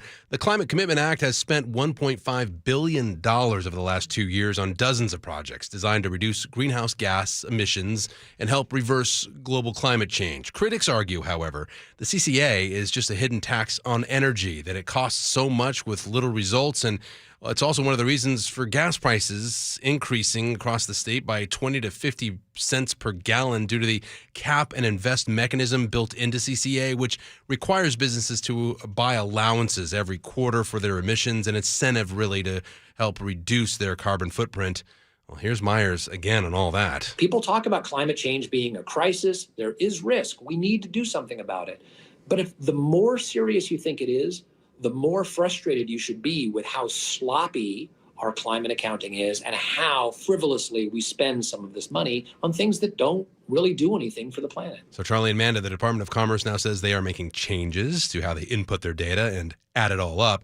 Charlie, I just heard your commentary. Can we catch that on mynorthwest.com? We can, and absolutely getting a lot of comments from listeners and people checking it out online. It's going to be a hot topic for the days to come, for sure. For sure, and a lot of public disclosure requests for us to file, Luke. So that'll be a lot of work behind the scenes. But we have to find out. Was this simply a oops? I made a mistake in the math. And I'm really curious when people knew this, and the way we find that out is by examining the record. We do. Myers leans toward perhaps they knew and they published it anyway. Well, only one way to find out, and that's what we'll do. Yep, exactly. It's 8:07. The Seattle City Council has elected a new president. 9 in favor, none opposed. Fantastic. Congratulations, Council President Joy Hollingsworth. District 3 Council Member Hollingsworth was nominated by Councilmember Dan Strauss and elected by unanimous vote yesterday.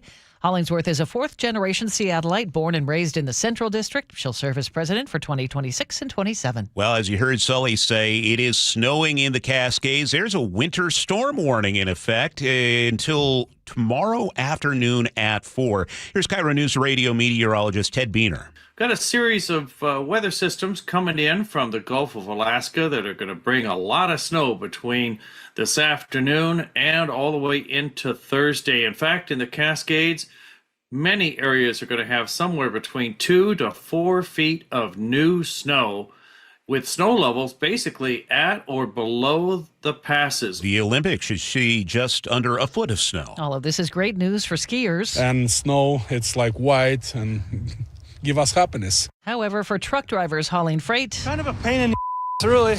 I've been here a half hour now trying to do this, and it's just not cooperating. Again, that storm warning is in effect through tomorrow afternoon at 4. Alpental ski area at Snoqualmie Pass opens today. The snow has dropped enough to start operations after avalanche control work. Snowpack not considered prime. Crews say don't go full send right off the bat.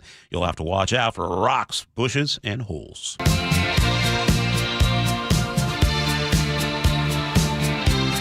Keeping you informed since 1974. This is the city's longest-running radio news show. Seattle's Morning News on KIRO News Radio. You know, I've been accused of having Betty Davis eyes. No, you haven't. I thought you were like a gas planet or something. Isn't that what Manda said? Gas rich, I believe it was. Gas rich dark matter. How dare you, Nick? Well, welcome to Seattle's Morning News. It is Wednesday, January 7th already. Great to have you along with us. Sully's here checking traffic on the 3s. Producer David Burbank in the studio with us, and that's Nick Kreisha over at the control room, pushing all the buttons and picking the music. Well, coming up this hour, we have the new legislative session kicking off Monday. We'll hear about all the pre-filed bills and a look at the state of play. Jerry Cornfield with the Washington State Standard joins us at 8:15. And we told you UW is losing its star quarterback. G. Scott has a few thoughts on that. We'll hear from him in about a half an hour. Encouraging news out of Pierce County. I'm Jillian Raftery. There were no murders, not a single one in the Pierce County city of Lakewood in 2025. In fact, crime was down in almost every category, including a 25% drop in aggravated assault and a 50% drop in sexual assault. Police leadership believes strategic changes like new technology, full-time patrols in the business district, and strong community partnerships allowed officers to be more proactive and intervene before some crimes escalated. Burglars stole or destroyed thousands in collectibles at Meeple's game store in West Seattle this week. KIRO 7 TV's Jason Sloss says the store has been hit repeatedly in the last few years. Feel very violated. Laura Schneider, who co-owns the store with her son Garrett, says she got a call from her security company as alarms went off. I was watching it in real time. It's a little frustrating and a little scary. Seconds later, he's stuffing merchandise into a big bag. Well, I know what they're after. They're after Magic the Gathering and Pokemon cards. Owners say the thieves either ruined or stole around $3,000 of merchandise, and they were long gone before police arrived. Washington football may be losing its future star. Huskies quarterback DeMond Williams Jr. plans to transfer. He announced the move yesterday on social media. He wrote he needs to do what's best for his future. Now, ESPN reports he signed a contract just on Friday, but now wants out. Yahoo Sports says Washington believes another school contacted Williams early. According to the Seattle Times, the Huskies plan legal action and will submit evidence of tampering. What did he sign, by the way? How much was that? No, how much? Oh, $5 million, I think. Yeah. Let that sink into it. $5 million contract. The NIL has turned this game into in the last 5 years. Yeah. We've got G. Scott joining us at 8:45. I think he might have a few things to say about this. Thoughts.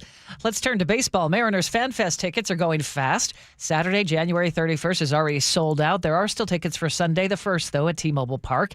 Cal Raleigh will be there both days, along with stars like Julio Rodriguez, George Kirby, Josh Naylor. Fans can meet the players, run the bases, tour the clubhouse, and more. And tickets are less than $23 for adults, just $12 for kids. Did you say Julio Rodriguez? I did. Well, he's proving he's a hero on the field and off. Julio! Solo home run, and the Mariners have the lead. That's because he opened up a newly remodeled baseball complex in his hometown in the Dominican Republic. It has the country's first public AstroTurf facility, 3 baseball fields, a soccer field, and more. Work was done through the organization he founded, the No Limits Foundation. I just saw a picture of him surrounded by kids on the baseball field. So cool. All right, time for a check on the weather now. It is brought to you by State Roofing and Exteriors. We're going to see rain this morning, tapering off to showers for the afternoon. 42 the high today. Tomorrow, showers early on, and again, cloudy in the afternoon. Should start to dry up a little bit. 43 tomorrow, 49 on Friday. Maybe even a few sun breaks by afternoon. Still some showers in the forecast. Right now, it's 42 in Seattle. At 8:13, Chris Sullivan has traffic on the 3s. And we are enjoying a relatively typical Wednesday. Brake lights right where they should be.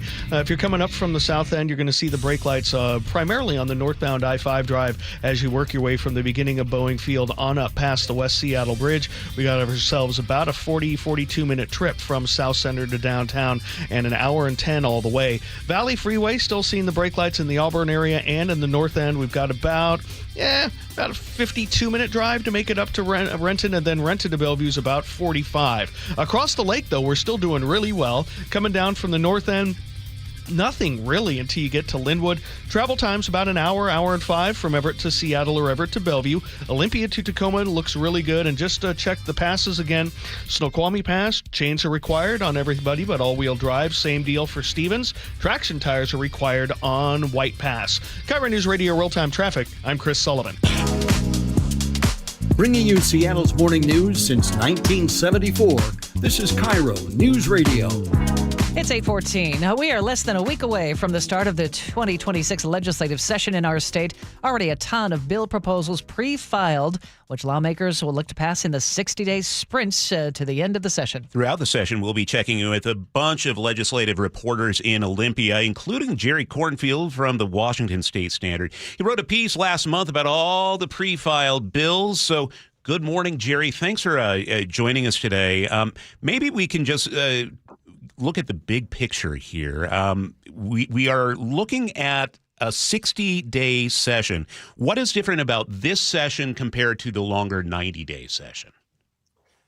Well, in a 60-day session, it's a sprint. Everything they have to do, it's a condensed time frame. So they've already pre-filed 400 bills for this year, and they have all the ones left over from last year that didn't get acted on. In about 3 weeks from the start of session, they'll be having to cut that list down. The other thing about the short session, it always coincides with an election year for more than half of the lawmakers. So some of the bills are for them to talk about on the campaign trail. And of course, budget and money. That's what this session is going to be dominated by, that topic. I was just going to say, I'll bet you a lot of those pre-filed bills have to do with taxes. What are some of the highlights?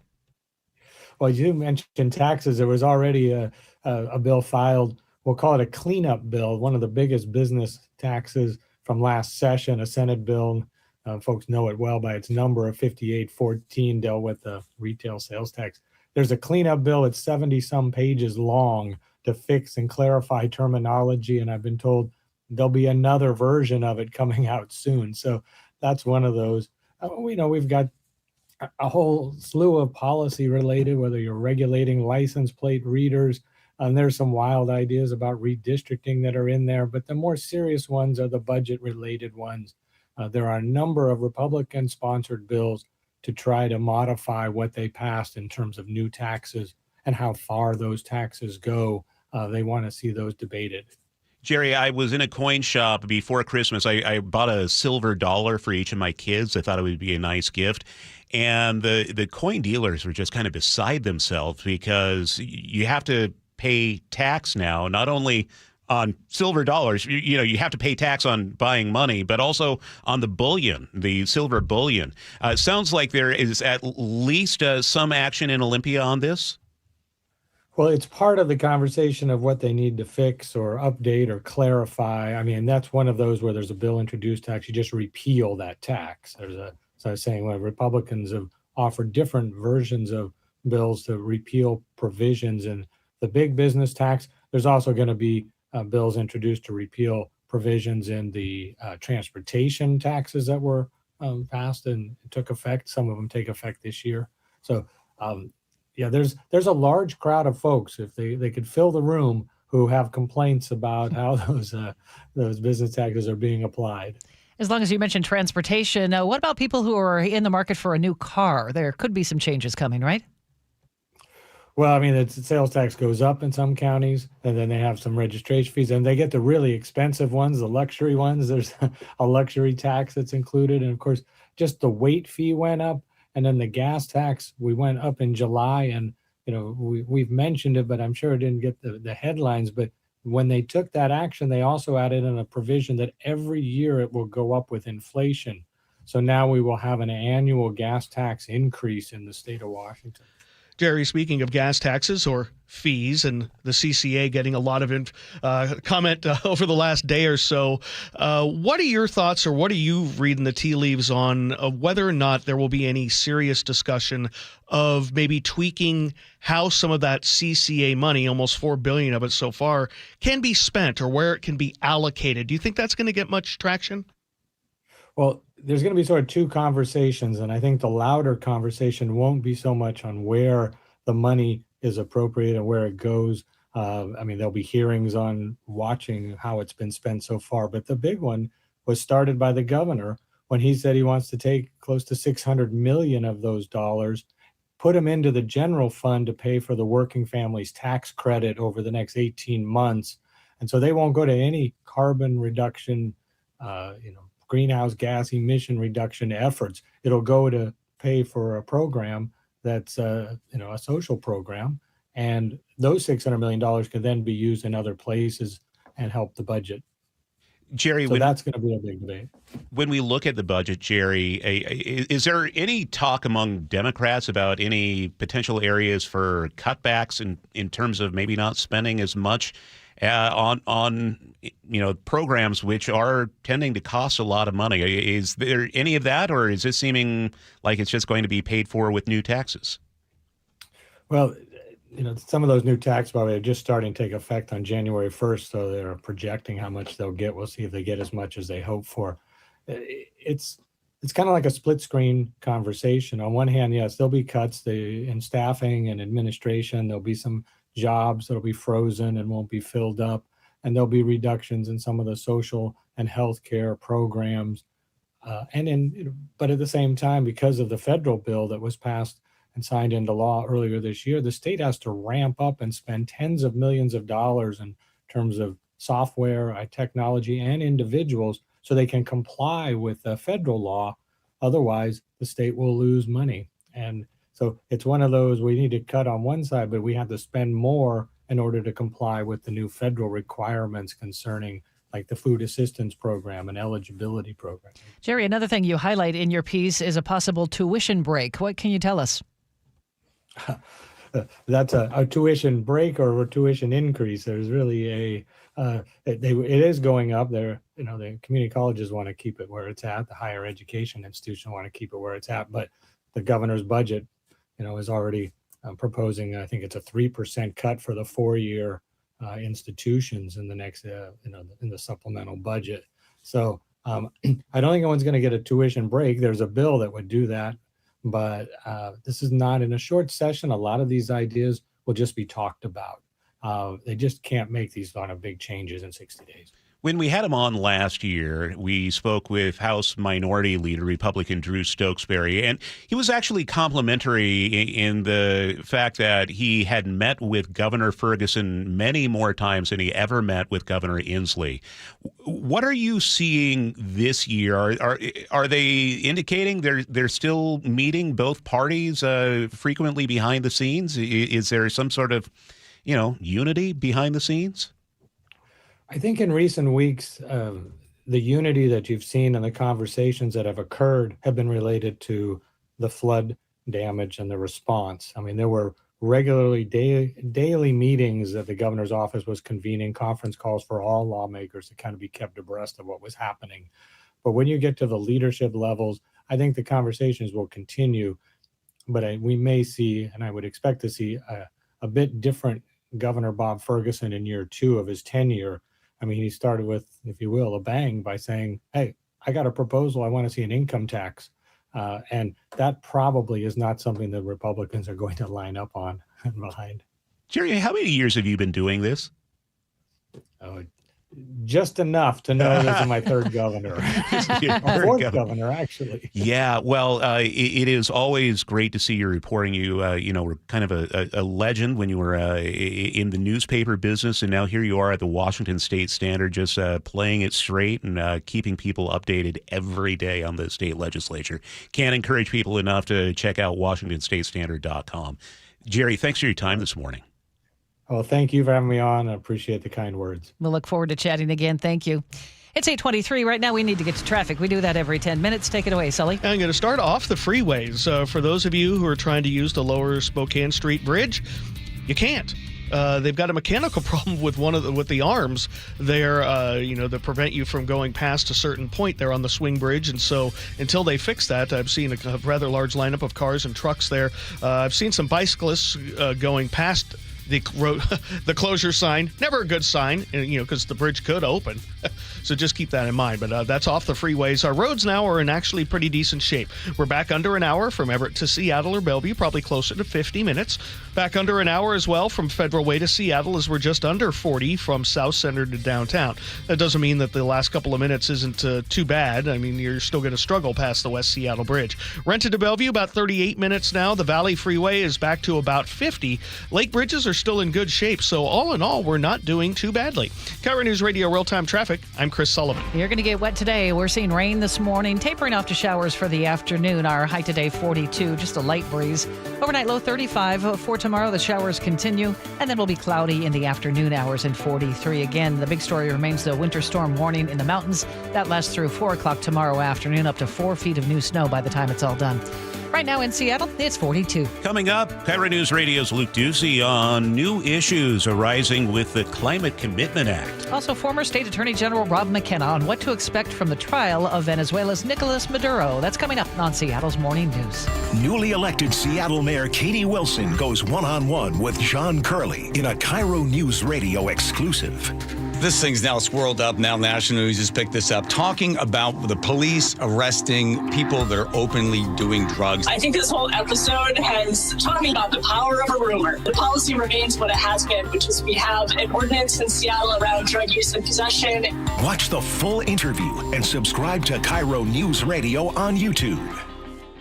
Veterans, the new year's a good time to re-examine finances. If you're struggling with bills, VA loan expert Steve Teitler of Best Mortgage says he may have a solution. Many veterans are sitting on a lot of home equity, and even with a low mortgage rate, your total monthly payments may be a struggle. The good news is with today's lower VA loan rates, you can do a VA cash-out refinance and pay off your high-interest rate debt and roll everything into one low monthly payment. For example, one VA client saved more than $1,200 per month. And remember, with a VA loan, you can buy a home with no money down. And you always talk to a real person, not an AI robot. That's right. Whether you're a veteran or seeking a conventional loan, you'll talk directly to me or an experienced senior advisor, never an AI bot. Honest advice you can trust. From Best Mortgage, the VA loan experts. 425-649-6000. Best Mortgage. 425-649-6000. It's clogged again. Your drain? Just had it cleared. You didn't call Apollo Plumbing. How can you tell? Because your drain's clogged again. So frustrating. We can clear that drain. That's what the last guy said. We'll clear it, guaranteed. He said that too. Apollo Plumbing will clear your drain, or it's free. Wait, what? Apollo Plumbing clears your drain. Or it's free? Yep. What's the catch? No catch. Fine print? Apollo Plumbing clears your main drain for $83. $83 or it's free? And we'll even give you a camera inspection. Because? It's the best way to find what's causing your clog. But that's extra. Nope.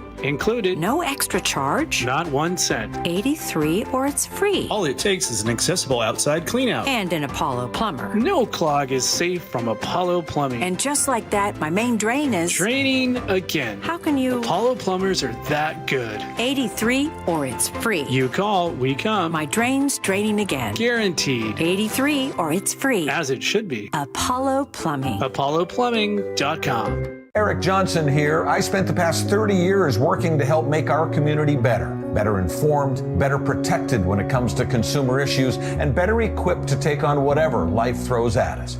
That's why I love the free Washington Accident book series from Davis Law Group. These books keep us better informed about the law, better able to protect ourselves on and off the road, and better off when all is said and done after an accident. Chris Davis didn't have to write these books. He did it because he saw a need. People who were in accidents or other legal situations didn't know what to do, what pictures to take, documents to request. Only a tiny fraction of the people who get these free books will ever become clients of Davis Law Group, but that's not the point. Chris wrote them because it was the right thing to do. The free Washington Accident book series is a must-have for drivers who want to be prepared for whatever the road might throw at them. Get yours at WashingtonAccidentBooks.com. There is one real estate agent who's been helping KIRO listeners longer than anyone else, and that's Wes Jones with sellwithwes.com. Wes, you've helped KIRO listeners in good markets and more difficult ones. What do you think has been the secret to your success? Thanks, Brandy. Experience has taught us that to outperform the market, we needed to do things differently from the status quo, that we needed to do more. Our exclusive system covers innovative marketing locally and internationally, leading to more eyeballs on your home, better listing prep for better showings, negotiation strategies that eliminate pesky buyer contingencies, and generate stronger offers. Through our exclusive client programs, our sellers enjoy an extraordinary marketing experience utilizing techniques a traditional agent cannot offer. So if you want to sell your home faster, at a higher price, and with fewer contingencies, if you want more, visit sellwithwes.com, sellwithwes.com, a better way to sell your home. Happy New Year, Susan. I really appreciate you picking up the bill for lunch. I'm happy to. One of my New Year's resolutions is being better with money. So I've started using Upside, the free app that pays you cash back for buying gas. Wait a minute. Are you saying you actually get paid cash when you buy gas with the Upside app? Yes, I earn cash back just for buying the gas I was already buying. Does that actually add up to anything? I'll make $200 to $300 this year. Wow, that's serious extra cash. I'm downloading the Upside app now. Download the free Upside app now in the App Store or Google Play and start earning cash back on everyday gas purchases. Use promo code RIDER for a 25 cents per gallon bonus on your first tank. That's up to 50 cents per gallon on your next fill up. You can cash out anytime, right to your bank account or a gift card for Amazon and other brands. Just download the free Upside app and use promo code RIDER for a 25 cents per gallon bonus on your first tank. That's code RIDER. Code RIDER.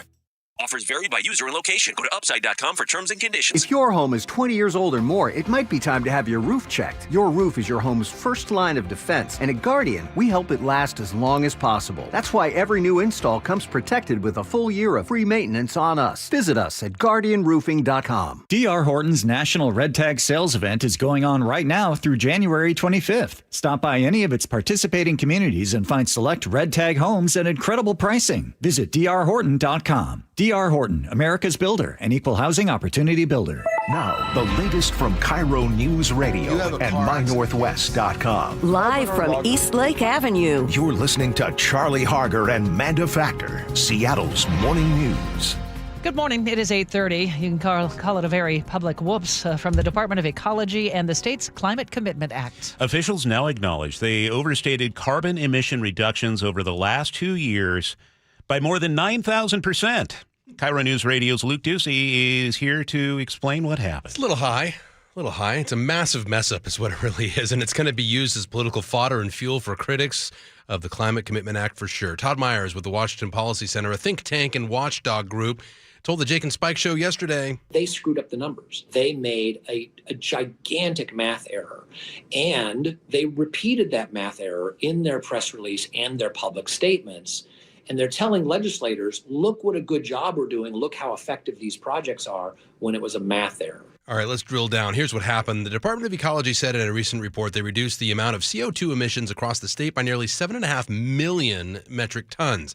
A lot of listeners are driving right now. That is the equivalent of getting rid of all the exhaust from more than a third of all the cars and trucks around you for an entire year. However, after checking their math, the state actually only reduced CO2 emissions by 78,000 metric tons, not million. Turns out the Department of Commerce is now apologizing for that math error. They call it a human error. You know, the Climate Commitment Act has spent $1.5 billion over the last 2 years on dozens of projects designed to reduce greenhouse gas emissions and help reverse global climate change. But Myers says, critics, again, are going to jump all over that right now. People talk about climate change being a crisis, but if the more serious you think it is, the more frustrated you should be with how sloppy our climate accounting is and how frivolously we spend some of this money on things that don't really do anything for the planet. Yeah, supporters of the CCA would say it takes time and money to recover from all the damage done already and to meet their own goals of a 95% reduction in emissions by 2050. But again, critics have been arguing for a while the CCA is just a hidden tax on energy. It has increased gas prices 20 to 50 cents per gallon because of its cap and invest mechanism, which requires businesses to buy allowances every quarter, an incentive really to help them reduce their own carbon footprint. But Charlie and Amanda, here's more of a recent example. In the new year, PSE, Puget Sound Energy customers, will now pay 12% more for electricity and 7% more for natural gas. The increases were approved by the State Utilities and Transportation Commission. PSE asked for those increases to recover additional costs from the Climate Commitment Act. Luke, thank you. A lot of digging to be done. Well, we're getting word 2 people were stabbed in downtown Seattle. It happened this morning at Freeway Park. Apparently started as a robbery. Both taken to the hospital. The extent of their injuries has not been released. Seattle police are investigating, but have not made any arrests. Just ahead of our traffic, a winter storm warning remains in effect for the Cascades and a winter storm advisory for the Olympics until tomorrow afternoon at 4. Here's KIRO News Radio meteorologist Ted Beener. Got a series of weather systems coming in from the Gulf of Alaska that are going to bring a lot of snow between this afternoon and all the way into Thursday. In fact, in the Cascades, many areas are going to have somewhere between 2 to 4 feet of new snow, with snow levels basically at or below the passes. He says the Olympics should see just under a foot of snow. It's time to check in with Sully at the traffic desk. Okay, and just looking at the past conditions now, chains are required, except for all-wheel drive on Snoqualmie and Stevens Pass at this point. Traction tires required on White. And even up in the Bellingham area, we had some snow flurries this morning that actually stuck on the freeway on I-5. It looks like it's primarily turned to rain, but there's still a little dusting of snow along the I-5 corridor, like near Lake Samish. So keep that in mind. The drive here around the Sound looks pretty decent. I mean, we have the kernels of very heavy braking that we get through okay. Like if you're on northbound I-5, you're really not going to hit the brakes from Olympia through Tacoma, through Federal Way, until you get to about the Kent-Des Moines Road, but then really that's just kind of the off and on stuff. You really hit the brakes hard around the north end of Boeing Field, about an hour from Federal Way to Seattle, maybe 55 minutes now. The northbound of 167 corridor is slow from about 180th on in. Overall, Puyallup up to Renton at 50 minutes. Renton to Bellevue's at 40. Coming down from the north end, Canyon Park to Bothell is going to be pretty slow. It's still about 55 minutes from Everett into Bellevue and about 50 from Everett to Seattle, which on most days is pretty good. KIRO News Radio real-time traffic. I'm Chris Sullivan. Seattle's morning news on KIRO News Radio. The criminal prosecution of Venezuela's Nicolas Maduro is underway in New York City. What is expected to be a lengthy legal process as Maduro and his wife have pleaded not guilty to, among other charges, narco-terrorism. So with a preview of the trial and how it could unfold, we call up former State Attorney General Rob McKenna. Rob, good morning. Let's first start with the charges against Maduro. Is this narco-terrorism charge unique? No, I mean, other foreigners have been charged with being parts of narcotics conspiracies, terrorism conspiracies. They can overlap. It's not even unique to indict someone who's a foreign leader. We saw that with the president of Honduras. So it is not unique. What is unique here, I suppose you could say, is that he was taken out of the country forcibly while sitting as the head of state. That's another question of whether it was legitimate or not. The United States has not ever recognized him as, or not in recent years recognized him as a legitimate leader. So he's different in that regard from, say, Manuel Noriega in Panama. Rob, you mentioned removing him from the country. Is that fraught with any legal issues? I mean, you typically think of a search warrant and stuff like that in the U.S. for troops, for, under the CIA going in and pulling him out. Is that something the defense is going to bring up? Absolutely. And they'll bring it up in the first instance, claiming the United States doesn't have jurisdiction over Maduro because he was immune for prosecution as a sovereign head of a foreign state. Now, that is a principle of international law, of U.S. law, and it's an argument that Manuel Noriega made after he was taken out of Panama 36 years ago, but Noriega's argument failed. The courts rejected it. Of course, Noriega was not the elected president of Panama. He ruled through a series of puppets that he controlled as the head of the military. Maduro was the elected president of Venezuela. However, a series of U.S. administrations dating back at least to the first Trump administration have not recognized him as the elected leader of Venezuela. In fact, they broke off diplomatic relations with Maduro's government in 2019. And after he was reelected by outlawing most of his rival candidates. And then that Trump administration recognized the opposition head of the National Assembly as the country's legitimate leader. The Biden administration also did not recognize Maduro as the legitimate leader. So I don't think his argument is going to hold sway here because the United States simply does not recognize him as head of state. Rob, I think you'll know where I'm going with this, so let me ask the easy question first. Is this going to be a grueling trial that takes a lot of time and a lot of intense focus by a judge? Yes.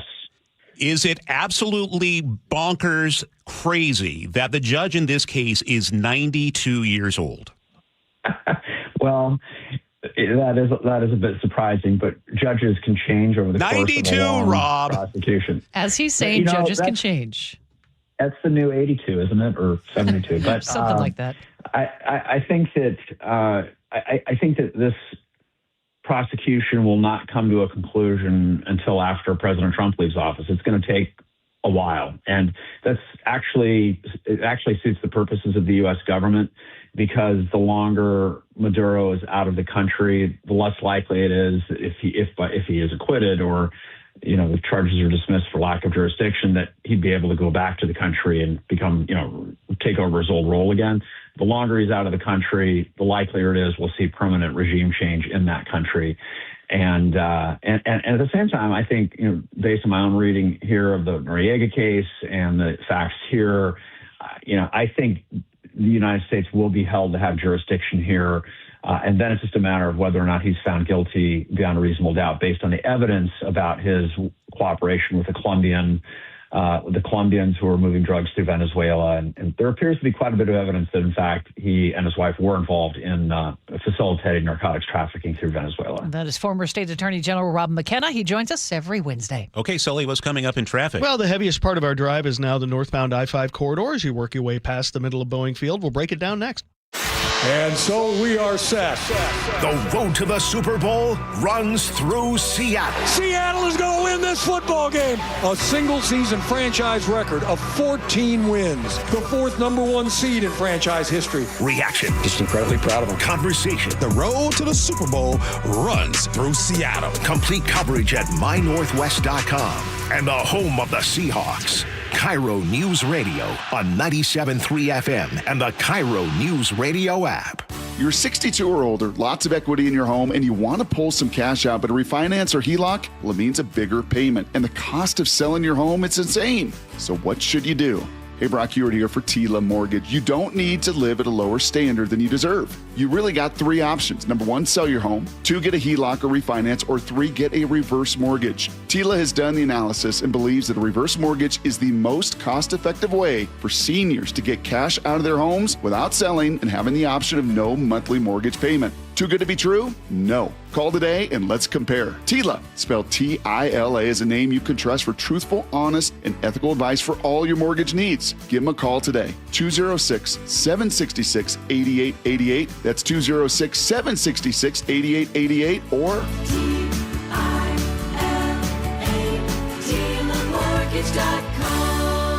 Insurance and property taxes are borrower's responsibility. Tila Mortgage LLC is a mortgage broker. NMLS 2472046. This message comes from Viking, committed to exploring the world in comfort. Journey through the heart of Europe on an elegant Viking longship with thoughtful service, destination-focused dining, and cultural enrichment on board and on shore. With small ships that bring travelers closer to the destination, there's more time to explore. And every Viking voyage is all-inclusive, with no children and no casinos. Discover more at Viking.com.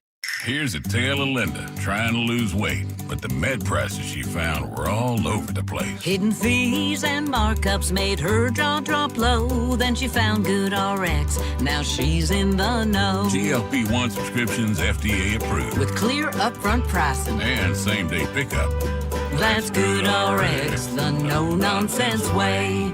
Save time and money on prescriptions. Get to goodrx.com/weight loss. GoodRx is not insurance. Hey there, Dawn Riling with Olympic Hot Tub. Ready to kick off 2026 on a healthier path? Our New Year, New You event has everything you need, from saltwater hot tubs to rejuvenating saunas and cold plunges, or staying active with a swim spa. We've got the perfect way to help you feel your best.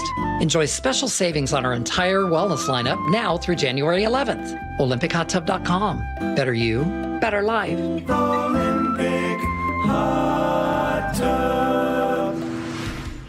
8:43, Chris Sullivan has traffic on the 3s for us. And, well, we've been talking about the passes getting dumped on with a lot of snow, and we've been talking how Stevens Pass has had chains required except all-wheel drive, Snoqualmie chains required except all-wheel drive, white with traction tires required. If you thought you were going to get up there and enjoy some fresh powder, Stevens Pass is closed today, the ski resort, because they have a power outage. According to their own website, they're not sure if they're going to get it restored till about 6 p.m. tonight. So on one of the days with some of the best fresh powder, it looks like you're not going to be able to ski, which is unfortunate. They've had a rough winter. Looking at the drive now, coming down out of the north end, heavy brake lights south of Canyon Park, but once you're south of 522, it's a pretty good drive, and I-5 really isn't terrible at all. We're closer to 45 minutes from Everett to Seattle, 50 Everett to Bellevue.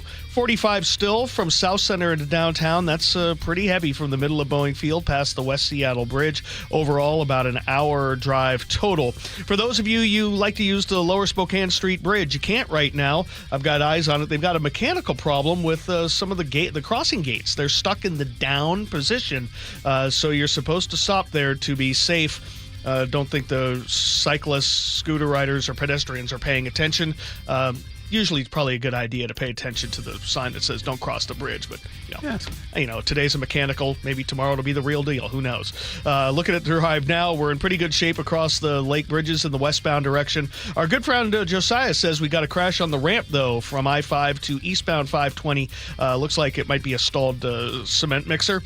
The rented to Bellevue Drive got about a 35-minute trip, and the Valley Freeway is back under 50, so that's great. This report brought to you by the Emerald Queen Casino, live professional Seattle boxing back with the main event February 6th at the Emerald Queen Casino. Main event powered by WFC February 6th, only at the Emerald Queen Casino, the entertainment capital of the Northwest. Our forecast this morning's rain will taper off to showers for the afternoon. It will be mostly cloudy with a high of 42. Just a light breeze today. Tomorrow, showers early on, then cloudy in the afternoon near 43 with those overnight lows in the upper 30s. Friday, showers continue to taper off and 49 the high. It's 42 in Seattle right now. Coming up, G. Scott stops by. The college football transfer portal is open. Huskies losing one of their best. Team is not going down without a fight. G will weigh in next on Seattle's Morning News.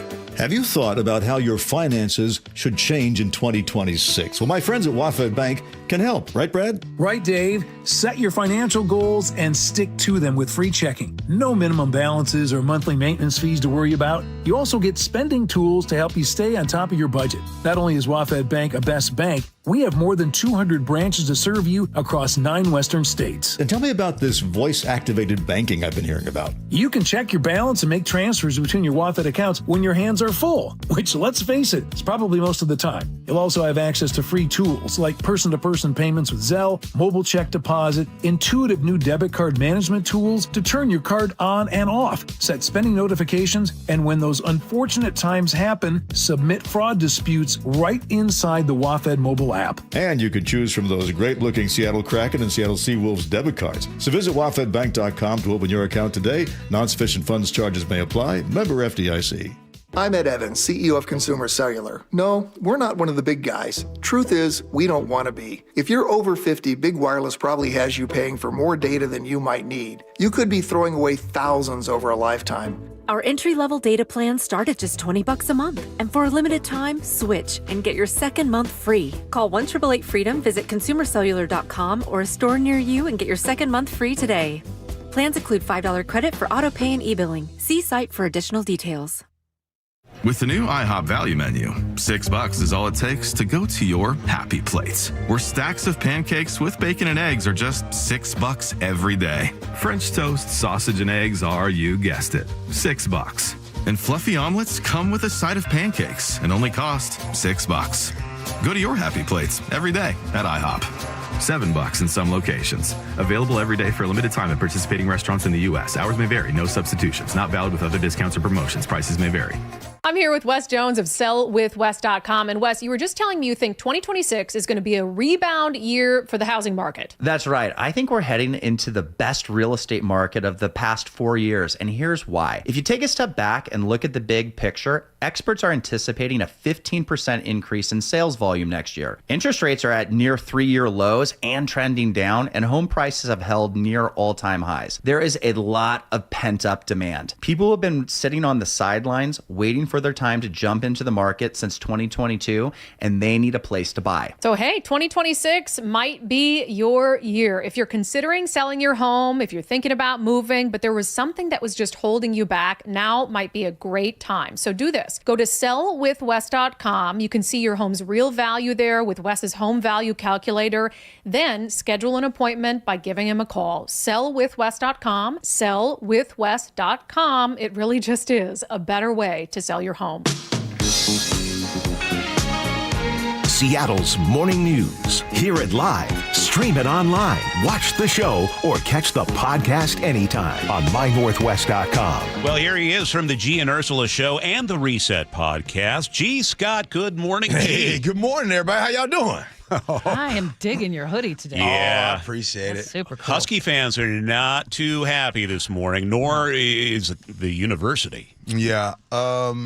So to the Husky fans and to the University of Washington, I just want you to know that even though I am not a Husky fan nor any type of connection to the University of Washington, I actually agree with you and I understand you right now. Let me just say this. College football is over. It will never be the same again. This sport, that has been loved and beloved by so many, by your granddaddy, your great-granddaddy, your mama, your daddy, your auntie, and all that. Those times are over, and this latest thing is something. Here's what's interesting. How about I let people know what happened? And this is DeMond Williams, the QB for UW, the Huskies. He had signed a contract, and that was a few days ago. And then yesterday he goes, well, sorry, guys, I have a different opportunity. So right now it is being said that 4 days ago that he was re-signed. He was going to be playing for the University of Washington again. Everybody was excited. Great quarterback, sophomore quarterback's going to be great. And then after pledging that loyalty, that was going to happen, signing them papers, if you will. $5 million. I was going to say for a pile of money. You know what I mean? Then it was said that, hey, he jumps into the transfer portal because he is wanting to head down to LSU with the new head coach of Lane Kiffin. Here's what's interesting, though. Check out this for timing. So DeMond Williams jumps into the portal.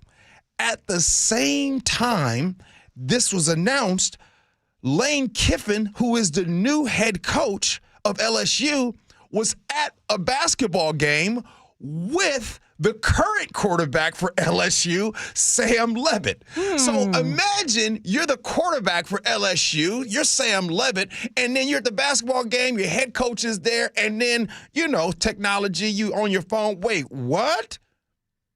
And they're saying he's going to be coming down to LSU? Ouch. Whoa. So today I'm going to be talking about this at length at 9:30. But before, I wanted to say some of the things that I will talk about. I talked to two big-time donors from the Buckeyes, Ohio State, last night. And we were talking about college football. And one of the things that they talked about was, I'm done. There are donors that are getting ready to be done because one of the reasons why you might become a donor is usually you have some allegiance to the school. You love your school so much that you were willing to say, hey, let me go ahead and invest. Now, one thing we know about rich people want an ROI, right? A return on their investment. Of course. If you telling me that I'm going to donate this money and this player comes here and is out of here after a year for a bag of Skittles and some popcorn, oh no, where's the ROI? And then they're coming to this school and they're not really aligned with the school, they're aligned with the money. Now, I am not saying that I am against kids and families making money. That's not what I'm doing. What I am doing is this. And by the way, let me just speak for myself. As a father of a child that was recruited by a university, he played for a university, he won a national championship for a university, he got engaged in that city of Columbus, Ohio. He is getting married in Columbus, Ohio in June. And let me just tell you something. G. Scott Jr. in the city of Columbus, Ohio, oh, that name is good. But the goal when he was younger, that was the goal. The goal was to establish wherever he ends up playing to get that network as he is growing further. And a lot of these kids are getting the money, but what happens if you don't make it to the NFL? Those things aren't thought about. But I digress. Rough times. Self-sailing. I think I might be able to make it for much of my life if I got a $6-7 million payout. Age 20, 6-7. Yeah. 6. Well, can we kick Charlie out of here? Hey, if somebody pays me $6 or $7 million, I love you guys. Can I say this? Money goes. That's the thing. Yeah. You can't always do things for the money, and there has to be an adult in the room to help you see big picture. It's like somebody coming to me right now saying, G, we'll pay you more money to work over here and not at KIRO. Keeping commitments is a really important lesson for kids. Come on. Just saying. Yeah. Unfortunately, the adult in the room is Lane Kiffin. He's the problem. No, wait. No, he's the problem. No, wait. But Kiffin wants to win, and fans want him to win. We only have a minute left. You Which may is be weird because he excused. left a team that's playing in the semifinals of the G and college Ursula football coming up playoff. 9 to noon. He's Thanks, the G. problem. Sully traffic. And we are looking at a drive that's getting much better. Only 45 minutes to go from Everett to Bellevue, 40 from Everett to Seattle. Northbound I-5, 55 minutes still from Federal Way to Seattle with the brake lights there. Still pretty heavy from the middle of Boeing Field. Renton to Bellevue is about a half an hour. Behind that, the Valley Freeway starting to look really good. Only about 50 minutes from end to end. And we're still working with the closure of the Lower Spokane Street swing bridge because of a mechanical issue, has the gates in the down position. KIRO News Radio real-time traffic. I'm Chris Sullivan. Rain this morning, tapering off to showers for the afternoon hours. Just a tad breezy today and a high of 42. Showers tomorrow morning, then cloudy for the afternoon and a high of 43.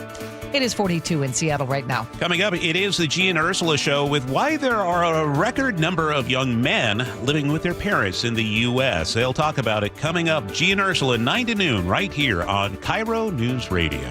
After voters made it clear they want change, That I will faithfully conduct myself as the mayor of the city of Seattle. what should Seattle residents expect from Mayor Katie Wilson? She talked a lot about our affordability crisis. Northwest News voices you depend on. It's a misdiagnosis of the problem. You believe government can solve this problem. KIRO News Radio on 97.3 FM, the KIRO News Radio app, with opinion and analysis at mynorthwest.com. KIRO FM and HD1, Tacoma, Seattle. Financial Group is not a law firm. I'm Chuck McDowell, founder of Wesley Financial Group. Did you buy a timeshare because they told you it was a great investment? That's a lie. Most timeshares can be bought online for $1. To find out what your timeshare is worth and to cancel it, call us today and we'll send you our timeshare exit kit free with all your options for cancellation. Call Wesley for your free exit info guide. 800-897-4400. That's 800-897-4400. Let's go! You're still grooving, still connecting, still loving, still turning up, still thriving. You still got it, but your immune system, it weakens as you age. That's where vaccines come in. They help train and strengthen your immune response to fight off respiratory illnesses like flu, pneumococcal pneumonia, RSV, or COVID-19. Ask your doctor or pharmacist which vaccines you need. Book in minutes at vaxassist.com. Sponsored by Pfizer. How about a simple New Year's resolution, one that even I was able to achieve? Reverse the clock on hair loss with Advanced Hair's simple one-day FUE treatment. You'll feel more confident and more youthful when you witness your own natural hair growing into those places that have been balding or thinning for years. I'm surprised and relieved every time I look in the mirror. You need to know what that feels like. From Advanced Hair's breakthrough technology to their highly experienced team, there is no one I would trust more than Advanced Hair Restoration. I experienced their exceptional standard of care firsthand. Your comfort and your results are the top priority of the entire Advanced Hair team. Celebrate this new year with a fuller head of hair and get a free consultation, $250 off, and 250 free hair grafts. Call 425-449-8185. That's 425-449-8185. Discover what meeting your resolutions could look like with the before and after pictures at advancedhair.com. From whiplash to herniated discs, there are a few car accident injuries we've all heard of. JP Pendergast with Pendergast Law explains that even the most common injuries differ from one another. Pre-existing conditions, health history, beginning of treatment. There are hundreds of factors that make every person and every injury unique. While these variables aid medical treatment, the strongest case recoveries must also take them into account. Could you explain a little bit more? Our team at Pendergast Law is obsessed with turning over every stone to differentiate each case. This requires thorough investigation, diligent listening, and relentless research. We never pursue cases with a one-size-fits-all approach. We built our success by treating every injury and every case with the individualized attention our clients need and deserve. Pendergast Law's individualized approach to even the most common injuries makes the difference in case outcomes. It's another reason why I can't recommend them enough. If you or a loved one has been injured in a car accident, call Pendergast Law. We can help. Now is your time to get into a new D.R. Horton home by taking advantage of its National Red Tag Sales event going on right now through January 25th. Stop by any of its participating communities and find select Red Tag homes at incredible pricing. So whether you're buying your first home or looking for an upgrade, you don't want to miss the Red Tag sales event going on right now. Discover the D.R. Horton difference. Visit drhorton.com. D.R. Horton, America's builder and equal housing opportunity builder. Guys, feeling low energy or low drive? It could be low testosterone. At Revive Men's Health, start with a free T-check and consultation. And this month only, qualified patients may receive 25% off TRT. Book now at ReviveMen'sHealth.com. Terms apply, must medically qualify. Your best source for local news. KIRO News Radio. KIRO FM and